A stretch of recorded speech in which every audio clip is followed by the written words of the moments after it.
ഇന്ന് രാത്രികാലം തുടർന്നുള്ള സമയങ്ങൾ ദൈവവചനത്തിൽ നിന്ന് ഞാൻ ധ്യാനിപ്പാൻ ആഗ്രഹിക്കുന്നു. അതിനായി നിങ്ങളെ വിശുദ്ധ പൗലോസ് റോമർക്കെഴുതിയ ലേഖനത്തിലേക്ക് കൊണ്ടുപോകാം. റോമർക്കെഴുതിയ ലേഖനം 15-ാം അധ്യായം അതിൻ്റെ 7-ാം വാക്യം വായിച്ചുകൊണ്ട് ചുരുങ്ങിയ ചില സമയങ്ങൾ ദൈവവചനത്തെ ധ്യാനിക്കാം. റോമാലേഖനം 15-ാം അധ്യായം 7-ാം വാക്യം. അതുകൊണ്ട് ക്രിസ്തു ദൈവത്തിൻ്റെ മഹത്വത്തിനായി നിങ്ങളെ കൈക്കൊണ്ടതുപോലെ നിങ്ങളും അന്യോന്യം കൈക്കൊള്ളുവീൻ. എന്നോട് ചേർന്ന വാക്യത്തെ ഒന്ന് വായിക്കാമോ? അതുകൊണ്ട് ക്രിസ്തു ദൈവത്തിൻ്റെ മഹത്വത്തിനായി നിങ്ങളെ കൈക്കൊണ്ടതുപോലെ നിങ്ങളും അന്യോന്യം കൈക്കൊള്ളുവീൻ. ലോകം ഇന്ന് ഏറ്റവും പകയുടെയും വൈരാഗ്യത്തിൻ്റെയും തീക്ഷ്ണമായ അനുഭവങ്ങളിൽ കൂടി കടന്നു പോവുകയാണ്. ഇവിടെയാണ് വിശുദ്ധ തിരുവെഴുത്തിൻ്റെ ഒരു ഭാഗം ഇങ്ങനെ പറയുന്നത്: നിങ്ങൾ അന്യോന്യം കൈക്കൊള്ളുന്നവരായിരിപ്പീൻ, നിങ്ങൾ അന്യോന്യം അംഗീകരിക്കുന്നവരായിരിപ്പീൻ, നിങ്ങൾ അന്യോന്യം സ്നേഹിക്കുന്നവരായിരിപ്പീൻ. യേശു കർത്താവിൻ്റെ നിയമം 2 നിയമങ്ങൾ മാത്രമാണ്. യഹൂദനെ സംബന്ധിച്ചിടത്തോളം പ്രധാനമായ 10 നിയമങ്ങളും 300-ലധികം ഉപകൽപ്പനകളും അവനുണ്ടായിരുന്നു. എന്നാൽ അവയെല്ലാറ്റിനെയും കൂടെ യേശു ചുരുക്കി 2 കൽപ്പനകളായി മാറ്റിത്തീർത്തു. അതിൽ ഒന്നാമത്തെ കൽപ്പന, ഒരു മനുഷ്യൻ ദൈവത്തെ, അവൻ്റെ സൃഷ്ടാവായിരിക്കുന്ന ദൈവത്തെ പൂർണ്ണ ഹൃദയത്തോടും ആത്മാവോടും ശക്തിയോടും കൂടെ അവൻ ദൈവത്തെ സ്നേഹിക്കണം എന്നുള്ളതാണ്. രണ്ടാമത്തെ കൽപ്പന, അവൻ കൂട്ടുകാരനെ, അയൽക്കാരനെ, സഹജീവിയെ തന്നെ പോലെ തന്നെ സ്നേഹിക്കണമെന്നുള്ളതാണ്. ഒന്നാമത്തെ കൽപ്പന സ്നേഹിക്കണമെന്നുള്ളതാണ്. രണ്ടാമത്തെ കൽപ്പന സ്നേഹിക്കണമെന്നുള്ളതാണ്. കർത്താവിൻ്റെ കൽപ്പന അങ്ങനെയെങ്കിൽ ആകെ ഒരൊറ്റ കൽപ്പനയേ ഉള്ളൂ. എന്താണ് കർത്താവിൻ്റെ കൽപ്പന? സ്നേഹിക്കണം എന്നുള്ളത് മാത്രം. ആ സ്നേഹത്തെ 2 തലത്തിൽ പഠിപ്പിക്കുകയാണ്. ഒന്ന്, നിൻ്റെ സൃഷ്ടാവായിരിക്കുന്ന ദൈവത്തെ സ്നേഹിക്കണം. 2, നിൻ്റെ സൃഷ്ടാവ് സൃഷ്ടിച്ച നിൻ്റെ സഹജീവികളായിരിക്കുന്ന മനുഷ്യനെ നീ സ്നേഹിക്കണം എന്ന് പറയുകയാണ്. സ്നേഹത്തിൻ്റെ 2 മാർഗങ്ങൾ: ഒന്ന്, ദൈവത്തെ സ്നേഹിക്കുക; 2, മനുഷ്യനെ സ്നേഹിക്കുക. കർത്താവായ യേശുക്രിസ്തുവിൻ്റെ സ്നേഹത്തിൻ്റെ കൽപ്പനയെ ഉദ്ധരിച്ചുകൊണ്ട് യേശു കർത്താവിൻ്റെ അപ്പോസ്തലനായിരുന്ന 1-ാം നൂറ്റാണ്ടിലെ ദൈവസഭയുടെ ശുശ്രൂഷകനായിരുന്ന വിശുദ്ധ പൗലോസ് ഇവിടെ ഇങ്ങനെ രേഖപ്പെടുത്തുകയാണ്: നിങ്ങൾ അന്യോന്യം കൈക്കൊള്ളുവീൻ എന്ന് പറയുകയാണ്. ഇന്നും ലോകത്തിൽ സ്നേഹത്തെക്കുറിച്ച് പ്രചരിപ്പിക്കുന്നവരും സ്നേഹത്തെക്കുറിച്ച് പ്രഘോഷിക്കുന്നവരുമുണ്ട്. എന്നാൽ എങ്ങനെ ഒരു മനുഷ്യന് പരസ്പരം സ്നേഹിപ്പാൻ കഴിയും? അന്യോന്യം കൈക്കൊള്ളുവീൻ, അന്യോന്യം accept one another, receive one another, love one another. ഒരുവന് മറ്റൊരുവനെ എങ്ങനെ അംഗീകരിപ്പാനും ഉൾക്കൊള്ളുവാനും കഴിയും? ഇന്ന് ഒരു രാഷ്ട്രീയ സിദ്ധാന്തത്തിൽ നിൽക്കുന്നവർ പോലും പല ഗ്രൂപ്പുകളായി തിരിയുമ്പോൾ ഒരേ ആശയത്തിനകത്ത് നിന്നിട്ട് പോലും പരസ്പരം എന്തു ചെയ്യാൻ കഴിയുന്നില്ല? പരസ്പരം അംഗീകരിക്കുവാൻ കഴിയുന്നില്ല. ഒരേ രാഷ്ട്രത്തിൽ തന്നെ ഒരേ രാജ്യക്കാരായി നിന്നിട്ടും എന്ത് സാധിക്കുന്നില്ല? സംസ്ഥാനത്തിൻ്റെയും ജാതിയുടെയും ഭാഷയുടെയും പേരിൽ വർഗീയ ലഹളകളും ജാതീയ കലഹങ്ങളും ഉണ്ടാകുമ്പോൾ മനുഷ്യന് പരസ്പരം സ്നേഹിപ്പാൻ കഴിയുന്നില്ല. എന്തിനേറെ ഒരമ്മയുടെ ഉദരത്തിൽ നിന്ന് പുറത്തു വന്ന സഹോദരങ്ങൾക്ക് പോലും പരസ്പരം സ്നേഹിക്കാൻ കഴിയുന്നില്ല. എവിടെയാണ് പ്രശ്നം? ഇവിടെ അപ്പോസ്തലൻ പറയുകയാണ്, നിങ്ങൾ പരസ്പരം സ്നേഹിക്കണമെങ്കിൽ ആദ്യം നിങ്ങൾക്കൊരു ബോധ്യമുണ്ടാകണം. ക്രിസ്തു നിങ്ങളെ കൈക്കൊണ്ടതുപോലെ നിങ്ങൾ അന്യോന്യം കൈക്കൊള്ളുവീൻ എന്ന് പറയുകയാണ്. ആകയാൽ മനുഷ്യൻ്റെ അകത്ത് പക, മനുഷ്യൻ്റെ അകത്ത് പിണക്കം, മനുഷ്യൻ്റെ അകത്ത് കോപം, ഇവ ഉണ്ടാകുന്നതിൻ്റെ കാരണം അവൻ്റെ അരക്ഷിതത്വ ബോധമാണ്. എവിടെയോ അവൻ തള്ളപ്പെട്ടു, എവിടെയോ അവൻ ഒറ്റപ്പെട്ടു, എവിടെയോ അവൻ വഞ്ചിക്കപ്പെട്ടു. ഈ തോന്നലിൽ നിന്നാണ് മനുഷ്യൻ പരസ്പരം പകയ്ക്കുവാനും കോപിക്കുവാനും ദ്വേഷിക്കുവാനും തുടങ്ങുന്നത്. അതുകൊണ്ടാണ് പൗലോസ് ഇവിടെ പറയുകയാണ്, ക്രിസ്തു നിങ്ങളെ ദൈവത്തിൻ്റെ മഹത്വത്തിനായി കൈക്കൊണ്ടതുപോലെ നിങ്ങളും അന്യോന്യം കൈക്കൊള്ളുവീൻ എന്ന് പറയുകയാണ്. ആകയാൽ ഞാൻ കൈക്കൊള്ളപ്പെട്ടവനാണ് എന്നുള്ള തോന്നലുള്ളവന് മാത്രമേ എന്തു ചെയ്യാൻ കഴിയത്തുള്ളൂ? മറ്റൊരുവനെ കൈക്കൊള്ളുവാൻ കഴിയത്തുള്ളൂ. ഞാൻ അംഗീകരിക്കപ്പെട്ടവനാണെന്നുള്ള തോന്നൽ എന്നിൽ ഉണ്ടെങ്കിൽ മാത്രമേ എനിക്ക് വേറെ ഒരാളെ അംഗീകരിക്കുവാൻ കഴിയത്തുള്ളൂ. ഞാൻ സ്നേഹിക്കപ്പെട്ട വ്യക്തിയാണെന്നുള്ള തോന്നലുണ്ടെങ്കിൽ മാത്രമേ നമുക്ക് മറ്റൊരാളെ സ്നേഹിക്കാൻ കഴിയത്തുള്ളൂ. ഞാൻ വഞ്ചിക്കപ്പെട്ട ഒരു വ്യക്തിയാണെന്നുണ്ടെങ്കിൽ എനിക്ക് മറ്റുള്ളവരെ സ്നേഹിപ്പാൻ കഴിയത്തില്ല. ഞാൻ വെറുക്കപ്പെട്ട ഒരു വ്യക്തിയാണെന്ന് എൻ്റെ അന്തരംഗം പറയുമ്പോൾ എനിക്ക് മറ്റൊരുവനെ സ്നേഹിപ്പാൻ കഴിയത്തില്ല. ഞാൻ തള്ളപ്പെട്ട ഒരു വ്യക്തിയാണെന്ന് ലോകം എന്നോട് പറയുമ്പോൾ എനിക്ക് വേറൊരുത്തനെ ഉൾക്കൊള്ളുവാൻ കഴിയത്തില്ല. മറ്റൊരുവനെ ഉൾക്കൊള്ളണമെങ്കിൽ, മറ്റൊരുവനെ കൈക്കൊള്ളണമെങ്കിൽ, മറ്റൊരുവനെ അംഗീകരിക്കണമെങ്കിൽ അതിനടിസ്ഥാനപരമായി നാം കൈക്കൊള്ളപ്പെട്ടവർ, നാം അംഗീകരിക്കപ്പെട്ടവർ, നാം സ്നേഹിക്കപ്പെട്ടവർ എന്നുള്ള ഒരു അടിസ്ഥാന ബോധം നമുക്കുണ്ടാകണം. ഇത് പണത്തിന് നൽകുവാൻ കഴിയുന്നതല്ല, ഇത് ഫ്രണ്ട്ഷിപ്പുകൾക്ക് നൽകുവാൻ കഴിയുന്നതല്ല, ഇത് ദാമ്പത്യത്തിന് നൽകുവാൻ കഴിയുന്നതല്ല, ഇത് യാതൊരു വിധമായ രാഷ്ട്രീയ സിദ്ധാന്തങ്ങൾക്കോ മതമൗലികവാദങ്ങൾക്കോ ഒരു മനുഷ്യൻ്റെ അന്തരംഗത്തിൽ ഉളവാക്കുവാൻ കഴിയുന്നതല്ല. പകരം കർത്താവായ യേശുവിൻ്റെ സ്നേഹത്തിന് മാത്രമാണ് ഇതൊരു മനുഷ്യനിൽ ഉളവാക്കുവാൻ കഴിയുന്നത്. അതുകൊണ്ട് ഇവിടെ പറയുകയാണ്, ക്രിസ്തു നിങ്ങളെ കൈക്കൊണ്ടിരിക്കുന്നു. പൗലോസ് ഇവിടെ പറയുകയാണ്, ക്രിസ്തു നിങ്ങളെ കൈക്കൊണ്ടിരിക്കുന്നു.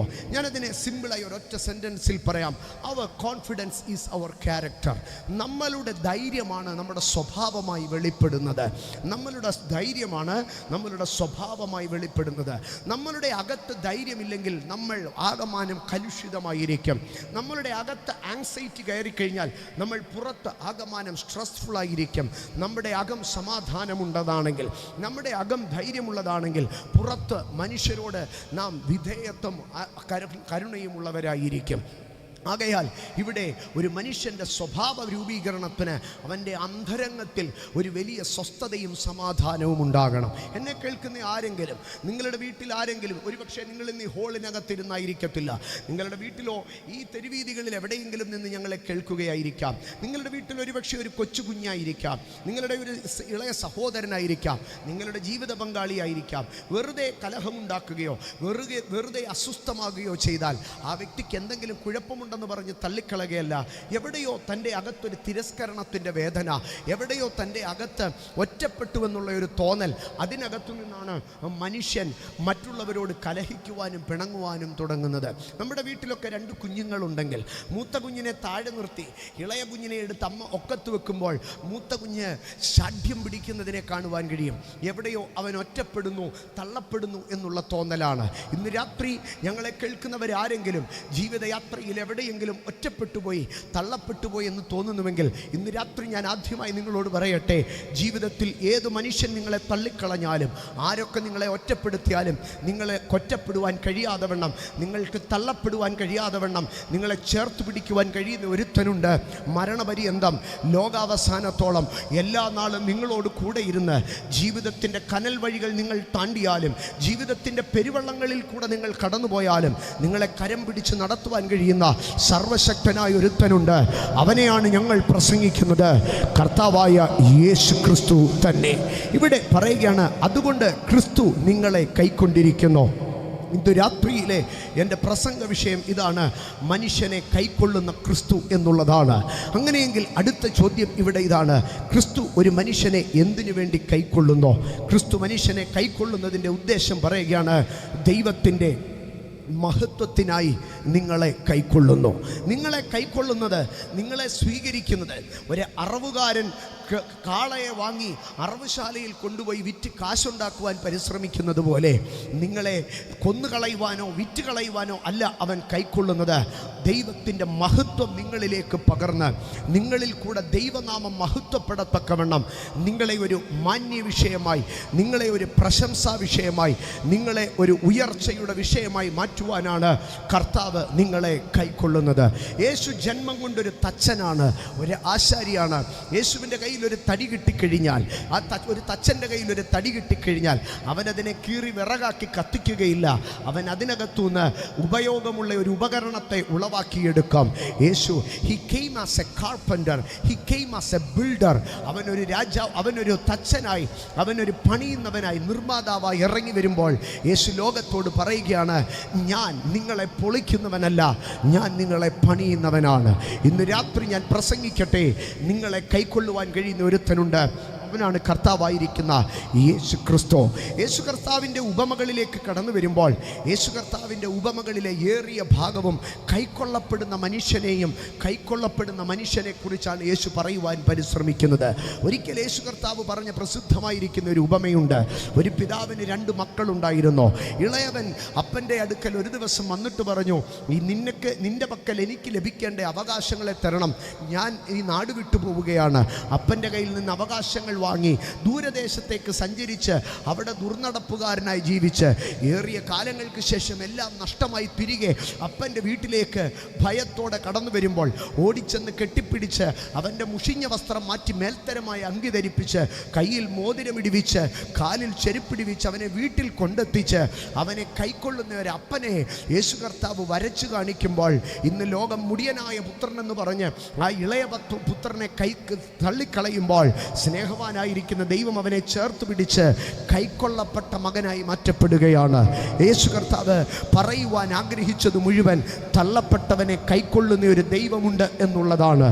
ഇന്ന് രാത്രി ഞാൻ ആവർത്തിക്കട്ടെ, തള്ളപ്പെട്ടവനെ കൈക്കൊള്ളുന്ന ദൈവമാണ് യേശു ക്രിസ്തു. അതുകൊണ്ടാണ് യേശു കർത്താവ് ഭൂമിയിലേക്ക് കടന്നു വന്നപ്പോൾ യേശു കർത്താവ് വിളിച്ചു പറഞ്ഞു, അധ്വാനിക്കുന്നവരും ഭാരം ചുമക്കുന്നവരുമായുള്ളവരെ നിങ്ങളെല്ലാവരും എൻ്റെ അടുക്കൽ വരുവീൻ, ഞാൻ നിങ്ങളെ ആശ്വസിപ്പിക്കാം. പുതിയ നിയമത്തിലെ 1-ാമത്തെ സുവിശേഷമായ മത്തായി സുവിശേഷം 11-ാം അധ്യായം 28-ാം വാക്യത്തിൽ യേശു കർത്താവിൻ്റെ തിരുവായ്മൊഴികളെ ഇങ്ങനെ ആലേഖനം ചെയ്തിരിക്കുന്നു, അധ്വാനിക്കുന്നവരും ഭാരം ചുമക്കുന്നവരുമായുള്ളവരെ നിങ്ങളെല്ലാവരും എൻ്റെ അടുക്കൽ വരുവീൻ, ഞാൻ നിങ്ങളെ ആശ്വസിപ്പിക്കാം. അധ്വാനിക്കുന്നവൻ, ഭാരം ചുമക്കുന്നവൻ, മുഷിഞ്ഞ വസ്ത്രം ധരിച്ചവൻ, നാറുന്ന ദേഹമുള്ളവൻ, ജീവിതത്തിൽ ഒത്തിരി വ്യഥകളുള്ളവൻ, ഈ മനുഷ്യരെ സാധാരണമായി ആരും കൂടെ കൂട്ടാറില്ല. പകരം പക്ഷേ അധ്വാനത്തിൻ്റെ വിയർപ്പ് നാറ്റം പിടിച്ച് ജീവിതത്തിൻ്റെ ഭാരത്തിൻ്റെ ചുമട് പേറുന്ന മനുഷ്യനെ നോക്കി യേശു പറയുകയാണ്, നിങ്ങളെ കൈക്കൊള്ളുവാൻ ആരുമില്ലാതിരിക്കുമ്പോൾ ഞാൻ നിങ്ങളോട് പറയുകയാണ്, അധ്വാനിക്കുന്നവനും ഭാരം ചുമക്കുന്നവരുമായുള്ളവരെ നിങ്ങൾ എൻ്റെ അടുക്കൽ വരുവിൻ, ഞാൻ നിങ്ങളെ ആശ്വസിപ്പിക്കാം. ഇന്ന് രാത്രി ജീവിതത്തിൽ അധ്വാനിച്ച് ഭാരം ചുമന്ന് എവിടെയും എത്താതെ അലഞ്ഞു തിരിയുന്നവരെ നോക്കി യേശു പറയുകയാണ്, എൻ്റെ അടുക്കൽ വരുവീൻ, ഞാൻ നിങ്ങളെ കൈക്കൊള്ളാം എന്ന് വിളിച്ചു പറയുകയാണ്. എൻ്റെ സഹോദരങ്ങളെ, യേശു കർത്താവ് ഭൂമിയിലായിരുന്നപ്പോൾ യെരൂശലേമിൽ പ്രധാനമായി 7 ഉത്സവങ്ങളുണ്ടായിരുന്നു. ആ ഉത്സവങ്ങളുടെ മഹോത്സവങ്ങൾ അവസാന ദിവസത്തിൽ യേശു കർത്താവ് ഉത്സവങ്ങളുടെ പട്ടണമായ യെരൂശലേമിലേക്ക് കടന്നുപോയി. ഉത്സവത്തിൻ്റെ ദിനരാത്രങ്ങൾ അവസാനിക്കുകയാണ്. ഉത്സവത്തിൻ്റെ ആ മഹാദിനമായ ഒടുക്കത്തെ നാളിൽ ഉത്സവത്തിൻ്റെ ആരവങ്ങൾ ഒഴിയുമ്പോൾ യേശു ആ ഉത്സവപ്പറമ്പുകളിൽ ഒന്നിൽ ചെന്ന് നിന്ന് ഉറക്കെ വിളിച്ചു പറഞ്ഞു, ഉത്സവത്തിൻ്റെ മഹാദിനമായ ഒടുക്കത്തെ നാളിൽ ദാഹിക്കുന്നവനെല്ലാം എൻ്റെ അടുക്കൽ വരട്ടെ, ഞാനവന് കുടിപ്പാൻ നൽകാം എന്ന് യേശു പറയുകയാണ്. എൻ്റെ സഹോദരങ്ങളെ, ഒരു ഉത്സവം കടന്നു വരുമ്പോൾ നമ്മുടെ കേരളം ഇന്ന് ദേശീയ ഉത്സവമായ ഓണാഘോഷത്തിൻ്റെ അവസാന നാളുകളിലേക്ക് വന്നു നിൽക്കുകയാണ്. ഈ ഓണാഘോഷത്തിൻ്റെ തലേ ദിവസങ്ങൾ തന്നെ മനുഷ്യൻ സമൃദ്ധിയുടെയും നന്മയുടെയും നാളുകളിലേക്ക് നീങ്ങുകയാണ്. ഇനിയും അതില്ല എങ്കിൽ തന്നെ കുറഞ്ഞപക്ഷം തിരുവോണത്തിൻ്റെ തലേനാളായ ഉത്രാട നാളിലെങ്കിലും മനുഷ്യൻ എന്തെങ്കിലും ഒന്നും കിട്ടപ്പെട്ടെന്നിരിക്കും. പക്ഷെ തിരുവോണ നാളിലും ഒന്നും കിട്ടാതെ 3-ാം ഓണവും 4-ാം ഓണവും കഴിയുമ്പോൾ 5-ാം ഓണം പറഞ്ഞ് ഓണം തീരുന്ന നാളിൽ ഒരു മനുഷ്യൻ വന്നു നിന്ന് പറയുകയാണ്, നിങ്ങളിൽ ആരെങ്കിലും ദാഹിക്കുന്നവരുണ്ടെങ്കിൽ ഇങ്ങോട്ട് വരാൻ എന്ന് പറഞ്ഞാൽ ഈ ഓണം കഴിഞ്ഞിട്ടും ജീവിതത്തിൽ ഒരു നന്മയും ഉണ്ടാകാത്തവരാരെങ്കിലും ഉണ്ടെങ്കിൽ ഇങ്ങ് വന്നാട്ടെ, ഞാൻ നിങ്ങളെ സഹായിക്കാം. യഹൂദൻ്റെ മതാചാരപ്രകാരം ഉത്സവം കടന്നു വരുമ്പോൾ, അവരുടെ പെരുന്നാളുകൾ കടന്നു വരുമ്പോൾ ധനവാന്മാരായിരിക്കുന്ന മനുഷ്യർ എളിയവർക്ക് ധാരാളമായ നന്മകളെ നൽകും. ഇന്നും ഇസ്ലാമിക സഹോദരങ്ങൾ അവരുടെ പെരുന്നാൾ ദിനങ്ങളിൽ സക്കാത്ത് നൽകി തങ്ങളുടെ സഹോദരങ്ങൾ ആരും വിശപ്പിലല്ല എന്ന് അവർ ഉറപ്പുവരുത്തുന്നത് പോലെ യഹൂദന്മാരുടെ പാരമ്പര്യത്തിനകത്ത് പെരുന്നാൾ ദിവസങ്ങളിൽ എല്ലാവരും അവിടെയും ഇവിടെയും എന്തെങ്കിലും നന്മകൾ നൽകുമായിരുന്നു. പക്ഷേ അങ്ങനെയുള്ള സക്കാത്ത് പോലും, അങ്ങനെയുള്ള കരുണ പോലും ലഭിക്കാത്ത മനുഷ്യർ ആ സമൂഹത്തിനകത്ത് ഒറ്റപ്പെട്ടിട്ടുണ്ടായിരുന്നു. യേശു കർത്താവ് വിളിച്ചു നിന്നിട്ട് യേശു കർത്താവ് ഉത്സവ നാളുകളിൻ്റെ അവസാന നാളിൽ നിന്ന് ഉറക്കെ വിളിച്ചു പറയുകയാണ്, ഇനിയും ആരും വെള്ളം തരാത്തവനുണ്ടെങ്കിൽ, ഇനിയും ആരാലും കരുതപ്പെടാത്തവനുണ്ടെങ്കിൽ, ഈ ഉത്സവത്തിൽ വഴിനീളെ ദാനധർമ്മങ്ങൾ നടക്കുമ്പോഴും ഒരു കരുണ ലഭിക്കാത്തവനുണ്ടെങ്കിൽ, ആ കരുണ ലഭിക്കാത്തവനെ നോക്കിയിട്ട് ഞാൻ പറയുക, നീ എൻ്റെ അടുക്കലേക്ക് വാ, ഞാൻ നിനക്ക് കുടിപ്പാൻ തരാം. ഇന്ന് രാത്രികാലം ലോകത്തിൽ കരുണയുടെ ഒരു തരി പോലും കാണുവാൻ ഒരു സാഹചര്യവും സാധ്യതയും ഇല്ലാത്ത ഇല്ലാത്തടത്ത് കർത്താവ് പറയുകയാണ്, ഇനി വന്നാട്ടെ, ഞാൻ നിന്നെ കൈക്കൊള്ളാമെന്ന് പറയുകയാണ്. ഇന്ന് രാത്രി എന്നെ കേൾക്കുന്നവർ ആരെങ്കിലും ജീവിതത്തിൽ എന്നെ സ്നേഹിപ്പാൻ, എന്നെ കൈക്കൊള്ളാൻ, എന്നെ അംഗീകരിപ്പാൻ, എന്നെ മനസ്സിലാക്കാൻ, എന്നെ ചേർത്ത് പിടിക്കാൻ ആരുമില്ലെന്ന് വ്യാകുലപ്പെടുന്നെങ്കിൽ ഈ രാത്രി ഞാൻ പ്രസംഗിക്കുന്ന യേശുക്രിസ്തു നിന്നോട് പറയുകയാണ്, അധ്വാനിക്കുന്നവനും ഭാരം ചുമക്കുന്നവനുമായവനെ, കരുണ ലഭിക്കാത്തവനെ, നീ എൻ്റെ അടുക്കലേക്ക് വാ, ഞാൻ നിനക്കായി കാത്തിരിക്കുകയാണ്, ഞാൻ നിനക്കായി കാത്തിരിക്കുകയാണ്. യോഹന്നാൻ്റെ സുവിശേഷം 6-ാം അധ്യായത്തിലേക്ക് കടന്നു വരുമ്പോൾ യേശു കർത്താവ് തൻ്റെ അടുക്കൽ വരുന്നവർക്കൊരു ഉറപ്പ് കൂടെ നൽകുകയാണ്. ഇന്ന് രാത്രികാലം ഞാനിത് പറയുമ്പോൾ ഇതിനേക്കാൾ മനോഹരമായ വാക്കുകളിൽ, നിങ്ങളെ ആകർഷണീയമായ വിധത്തിൽ ഞാൻ നിങ്ങളെ ചേർത്ത് പിടിക്കാൻ, ഞാൻ നിങ്ങൾക്ക് വേണ്ടുന്നതൊക്കെ ചെയ്തു തരാമെന്ന് പറഞ്ഞ ചില സ്നേഹിതരും കൂട്ടാളികളും ഇന്നലകളിൽ നിങ്ങൾക്കുണ്ടായേക്കാം. എന്നാൽ ജീവിതത്തിൻ്റെ കഠിനമായ പാതകളിൽ അവർ നിങ്ങളെ വിട്ടുപിരിഞ്ഞേക്കാം, അവർ നിങ്ങളെ തള്ളിപ്പറഞ്ഞേക്കാം. എന്നാൽ യോഹന്നാൻ്റെ സുവിശേഷം 6-ാം അധ്യായത്തിലേക്ക് കടന്നു വരുമ്പോൾ അതിൻ്റെ 37-ാം വാക്യം യേശു ഒരു ഉറപ്പ് പറഞ്ഞു, എൻ്റെ പിതാവ് എനിക്ക് തരുന്നതൊക്കെയും എൻ്റെ അടുക്കൽ വരും. അടുത്ത ഭാഗത്ത് പറയുകയാണ്, എൻ്റെ അടുക്കൽ വരുന്നവനെ ഞാൻ ഒരു നാളും തള്ളിക്കളകയില്ല. ഇന്ന് രാത്രികാലം യേശു കർത്താവ് കൈക്കൊള്ളുമെന്ന് മാത്രമല്ല, അതിനപ്പുറമായി പറയുകയാണ്, ഞാനൊരുത്തനെ കൈക്കൊണ്ടാൽ പിന്നെ ഒരു നാളിലും ഞാൻ അവനെ തള്ളിക്കളകയില്ല. ഞാൻ ഒരുത്തനെ കൈക്കൊണ്ടാൽ ഞാൻ ഒരു നാളും അവനെ തള്ളിക്കളകയില്ല. ഇന്ന് രാത്രി എന്നെ കേൾക്കുന്ന എൻ്റെ സ്നേഹിത സഹോദര, യേശുവിൻ്റെ അടുക്കൽ ഒരുത്തൻ കടന്നു വന്ന് യേശു അവനെ കൈക്കൊണ്ടു കഴിഞ്ഞാൽ പിന്നീട് ഒരു കാരണവശാലും ഒരു നാളിലും യേശു അവനെ തള്ളിക്കളകയില്ല. ഏത് നൊമ്പരത്തിൻ്റെ നാൾ വഴികളിലോ യേശു അവനെ തള്ളിക്കളകയില്ല. ഏത് തെറ്റിദ്ധാരണയുടെ നാളുകളിലോ യേശു അവനെ തള്ളിക്കളകയില്ല. ഏത് രോഗത്തിൻ്റെ ദിനരാത്രങ്ങൾ കടന്നു വന്നാൽ യേശു അവനെ തള്ളിക്കളകയില്ല. അവൻ്റെ സൗന്ദര്യം നഷ്ടപ്പെട്ട് അവൻ വികൃത രൂപമായാലും യേശു അവനെ തള്ളിക്കളകയില്ല. അവൻ്റെ സമ്പത്തും സൗകര്യവും നഷ്ടപ്പെട്ട് അവൻ സാമ്പത്തികമായി മുച്ചൂടും മുടിഞ്ഞു പോയാലും യേശു അവനെ തള്ളിക്കളകയില്ല. ഇന്ന് രാത്രി നീ തിരിച്ചറിയേണ്ട ഒരു യാഥാർത്ഥ്യമുണ്ട്. യേശു എന്നെ കൈവിടുകയില്ല, യേശു എന്നെ കൈവിടുകയില്ല. ഇന്ന് രാത്രി നീ തിരിച്ചറിയണം. യേശു പറഞ്ഞ ഒരു ഭാഗം ഇങ്ങനെയാണ്, എൻ്റെ പിതാവ് നൽകിയിട്ടുള്ളവൻ എൻ്റെ അടുക്കൽ വരും, ഒരു നാളിലും ഞാൻ അവനെ കൈവിടുകയില്ല. യേശു എന്നെ കൈവിടുകില്ല, യേശു എന്നെ കൈവിടുകില്ല. ഘോരമാമലയിലും കൊടുങ്കാറ്റു വീശിലും യേശു എന്നെ കൈവിടുകില്ല. അവൻ എന്നെ കൈവിടുകില്ല. യേശു എന്നെ കൈവിടുകില്ല, യേശു എന്നെ കൈവിടുകില്ല. ഘോരമാമലയിലോ കൊടുങ്കാറ്റു വീശിലോ യേശു എന്നെ കൈവിടുകില്ല. ഘോരമാമലയിലോ കൊടുങ്കാറ്റു വീശിലോ അവൻ എന്നെ കൈവിടുകില്ല. യേശു എന്നെ കൈവിടുകില്ല, യേശു എന്നെ കൈവിടുകില്ല. ഘോരമാമലയിലോ കൊടുങ്കാറ്റു വീശിലോ അവൻ എന്നെ കൈവിടുകില്ല. ഘോരമാമലയിലോ കൊടുങ്കാറ്റു വീശിലോ യേശു എന്നെ കൈവിടുകില്ല. യേശു എന്നെ കൈവിടുകില്ല, യേശു എന്നെ കൈവിടുകില്ല. ഘോരമാമലയിലോ കൊടുങ്കാറ്റു വീശിലോ അവൻ എന്നെ കൈവിടുകില്ല. ചേർന്ന് പറഞ്ഞ്, യേശു എന്നെ കൈവിടുകില്ല, യേശു എന്നെ കൈവിടുകില്ല. ഘോരമാമലയിലോ കൊടുങ്കാറ്റു വീശിലോ അവൻ എന്നെ കൈവിടുകില്ല. യേശു പറഞ്ഞു, എൻ്റെ അടുക്കൽ വരുന്നവനെ ഞാൻ ഒരു നാളും തള്ളിക്കളകയില്ല. ഇന്ന് രാത്രി നിങ്ങൾ എന്നെ കേൾക്കുമ്പോൾ ഒരുപക്ഷെ ജീവിതത്തിൻ്റെ പ്രതികൂലത്തിൽ കൂടെ, അനുകൂല നാളുകളിൽ, നിങ്ങളുടെ സുഖനാളുകളിൽ കൂടെ നിന്നവരെല്ലാം തള്ളിക്കളഞ്ഞ് നിങ്ങളെ ഒറ്റപ്പെട്ട ഒരു രാത്രിയിലായിരിക്കാം ഇന്ന് രാത്രി നിങ്ങൾ ഈ തിരുവചനം കേൾക്കുന്നത്. എന്നാൽ ഇന്ന് രാത്രി ഒരാവർത്തി പറഞ്ഞേ, എല്ലാവരും എന്നെ കൈവിട്ടാലും എൻ്റെ യേശു എന്നെ കൈവിടുകയില്ല. ഘോരമാം അലയായിരുന്നാലും കൊടുങ്കാറ്റ് വീശിയാലും യേശു എന്നെ കൈവിടുകയില്ല. ഘോരമാമലയിലും കൊടുങ്കാറ്റു വീശിയിലും യേശു എന്നെ കൈവിടുകില്ല. യേശു എന്നെ കൈവിടുകില്ല. യേശു എന്നെ കൈവിടുകില്ല. ഘോരമാമലയിലും കൊടുങ്കാറ്റു വീശിയിലും അവൻ എന്നെ കൈവിടുകില്ല. ഘോരമാമലയിലും കൊടുങ്കാറ്റു വീശിയിലും അവൻ എന്നെ കൈവിടുകില്ല.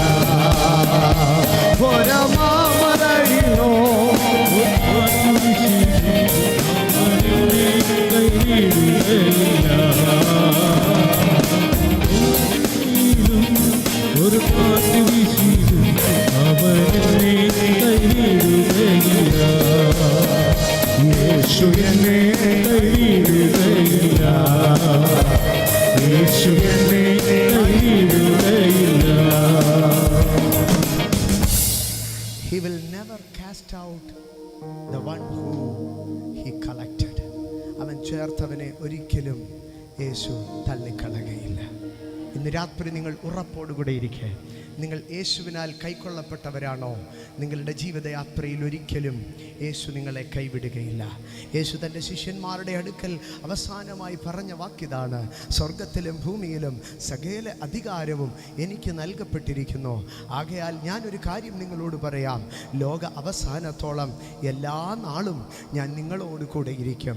അത് സുഖത്തിൻ്റെ നാളായിരുന്നാലും, അത് ദുഃഖത്തിൻ്റെ നാളായിരുന്നാലും, അത് ആനന്ദത്തിൻ്റെ നാളായിരുന്നാലും, അത് വിലാപത്തിൻ്റെ നാളായിരുന്നാലും, അത് പ്രതികൂലത്തിൻ്റെ നാളായിരുന്നാലും, ഒറ്റപ്പെടലിൻ്റെ നാളായിരുന്നാലും ഞാൻ നിങ്ങളെ കൈവിടുകയില്ല. കുറച്ചുകൂടെ ആഴമായി യേശു ഇങ്ങനെ പറഞ്ഞു, ഞാൻ നിങ്ങളെ അനാഥരായി വിടുകയില്ല. ഒരു മനുഷ്യൻ്റെ അമ്മ മരിച്ചാൽ അവൻ അമ്മയില്ലാത്തവനായി തീരും. അവൻ്റെ അപ്പൻ മരിച്ചാൽ അവൻ അപ്പനില്ലാത്തവനായി തീരും. പക്ഷേ അവൻ്റെ അപ്പനും അമ്മയും കൂടെ മരിച്ചാൽ അവൻ അനാഥനായി തീരുമെന്നാണ് പറയുന്നത്. എന്നാൽ അപ്പൻ മരിച്ചാലും അമ്മ മരിച്ചാലും, അല്ല ഒരുപക്ഷെ ഉപേക്ഷിക്കപ്പെട്ടാലും, കർത്താവ് പറയുകയാണ്, I will not leave you comfortless, you shall not be an orphan. യേശുവിൻ്റെ അടുക്കൽ വന്ന് ഒരുത്തൻ ഒരിക്കലും അനാഥനായി തീരുകയില്ല. ഇന്ന് രാത്രി നമുക്ക് അനാഥരായി തീരുവാൻ കഴിയുകയില്ല.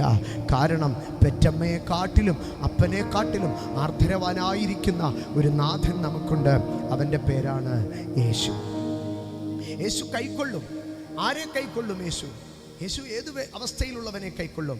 ഇന്ന് രാത്രി ഞാൻ ചില ഭാഗങ്ങളിലേക്ക് നിങ്ങളെ കൊണ്ടുപോകാം. യോഹന്നാൻ്റെ സുവിശേഷം 5-ാം അധ്യായത്തിലേക്ക് കടന്നു വരുമ്പോൾ, യോഹന്നാൻ്റെ സുവിശേഷം 5-ാം അധ്യായത്തിൽ അതിൻ്റെ 1-ാം വാക്യത്തിലേക്ക് വരുമ്പോൾ, യേശു വീണ്ടും ഒരു ഉത്സവത്തിന് യെരൂശലേമിലേക്ക് പോവുകയാണ്. യോഹന്നാൻ്റെ സുവിശേഷം 5-ാം അധ്യായം 1-ാം വാക്യം ഇങ്ങനെയാണ് എഴുതിയിരിക്കുന്നത്, യഹൂദന്മാരുടെ ഒരു ഉത്സവമുണ്ടായിട്ട് യേശു യെരൂശലേമിലേക്ക് പോയി. യെരൂശലേമിലേക്ക് ആ നാളിൽ പോകുന്നവരെല്ലാം ഉത്സവങ്ങളുടെ ആഘോഷത്തിലേക്കാണ് പോകുന്നത്. പക്ഷേ യേശു യെരൂശലേമിലെ ഉത്സവാഘോഷങ്ങളിലേക്കല്ല പോയത്. അതിന് പകരം അവിടെ ആട്ടുവാതിൽക്കൽ ബെഥേസ്ത എന്ന് പറയുന്ന ഒരു കുളമുണ്ടായിരുന്നു. ഉത്സവം ആഘോഷിക്കപ്പെടുന്ന പട്ടണത്തിൽ ഒരു കുളമുണ്ടായിരുന്നു. ആ കുളത്തിൻ്റെ പേർ ബെഥേസ്ത എന്നായിരുന്നു. എന്താണ് ആ ബെഥേസ്ത കുളത്തിൻ്റെ പ്രത്യേകത? ആ ബെഥേസ്ത കുളത്തിന് ചുറ്റുമായി പടിക്കെട്ടുകൾ ഉണ്ടായിരുന്നു. ആ പടിക്കെട്ടുകൾ നിറച്ച് രോഗികൾ കിടക്കുകയാണ്. ആ രോഗികളുടെ ഇടയിൽ ഒരു വിശ്വാസമുണ്ട്, ഇടയ്ക്ക് എപ്പോഴോ ഒരു ദൂതൻ വന്ന് കുളം കലക്കും.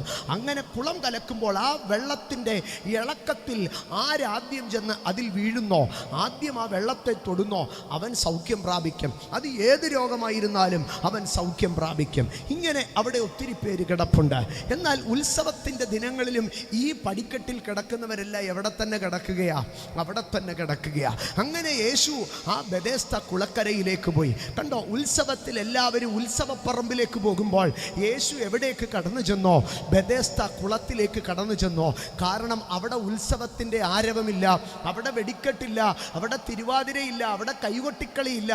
അവിടെ ഒന്നു മാത്രമേ ഉള്ളൂ, ഞരക്കങ്ങളും വേദനകളും നീറ്റലുകളും മാത്രമേ ഉള്ളൂ.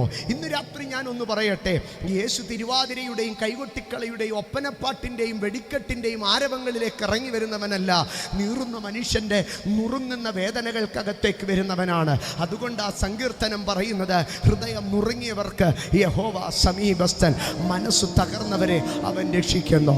അങ്ങനെ യേശു വന്ന് ബെഥേസ്ദ കുളക്കരയിലേക്ക് ചെന്നു. അവിടെ യേശു ഒരു മനുഷ്യനെ തന്നെ തേടിയായിരുന്നു ചെന്നത്. ആരായിരുന്നു ആ മനുഷ്യനെന്നറിയാമോ?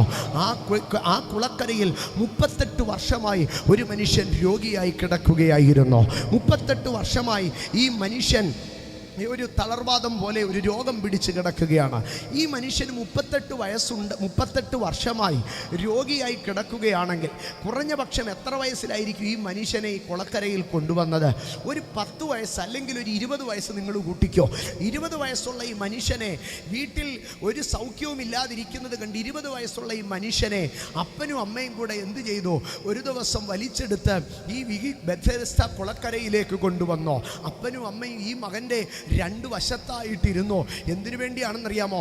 വെള്ളം കലങ്ങുമ്പോൾ ഈ അപ്പനും അമ്മയും കൂടെ എടുത്ത് ഈ കുഞ്ഞിനെ ഒന്ന് വെള്ളത്തിലേക്ക് തള്ളാൻ. ചില വർഷങ്ങൾ ഈ അപ്പനും അമ്മയും കുഞ്ഞിൻ്റെ കൂടെ അവിടെ ഇരുന്നു. 10-25 വയസ്സാവുന്നിടം വരെ അവരിവിടെ കാത്തിരുന്നു. പക്ഷേ 5 വർഷം 6 വർഷം കാത്തിരുന്നിട്ടോ ഈ അപ്പനും അമ്മയ്ക്കും എന്ത് പറ്റിയില്ല? ഈ കുഞ്ഞിനെ ഒന്ന് വെള്ളത്തിലിറക്കാൻ കഴിഞ്ഞില്ല. അങ്ങനെ ഇരിക്കെ ഈ അപ്പൻ ഒരു ദീനം പിടിച്ചു. അപ്പൻ താമസിയാതെ മരിച്ചുപോയി. എങ്കിലും അമ്മ പിടിവിട്ടില്ല. അമ്മ ഈ കുഞ്ഞിൻ്റെ കൂടെ ഈ ബെഥേസ്ദ കുളക്കരയിൽ തന്നെ ഇരുന്നു. എന്നാൽ ബെഥേസ്ദ കുളക്കരയിൽ ഇരുന്ന അമ്മയ്ക്കും ഒരു ദിവസം വയ്യാതായി. അമ്മയും വീട്ടിൽ വിശ്രമത്തിലായി. അമ്മയും മരിച്ചുപോയി. അതിനുശേഷം ഇവനൊരു അനുജൻ ഉണ്ടായിരുന്നെന്നിരിക്കട്ടെ. ഈ അനുജൻ വല്ലപ്പോഴും ഒക്കെ കടന്നു വരും. ഇവൻ്റെ കൂടെ വീക്കെൻഡിലൊക്കെ വന്ന് ശനിയും ഞായറും ഇവിടെ ഇരിക്കും. ചേട്ടന് സുഖം കിട്ടാൻ വേണ്ടി ഒന്ന് തള്ളിയിടാമെങ്കിലോ എന്ന് വെച്ച്. പക്ഷേ ഈ ദിവസങ്ങളിലും അവൻ്റെ അനിയൻ ഇരുന്നിട്ടും ഈ സഹോദരനൊരു സൗഖ്യം നൽകാൻ കഴിഞ്ഞില്ല. ചില നാളുകൾ കഴിഞ്ഞു. അനിയൻ വിവാഹസ്ഥനായി, കുടുംബമായി, പ്രാരാബ്ധമായി.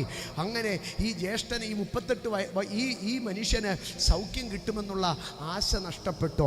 അങ്ങനെ പുതിയ ആൾക്കാർ വന്നപ്പോഴത്തേക്കും കുളത്തിൻ്റെ അങ്ങ് താഴറ്റത്തിരുന്ന ഈ മനുഷ്യനെ പതുക്കെ പിടിച്ച് എന്ത് ചെയ്തോ?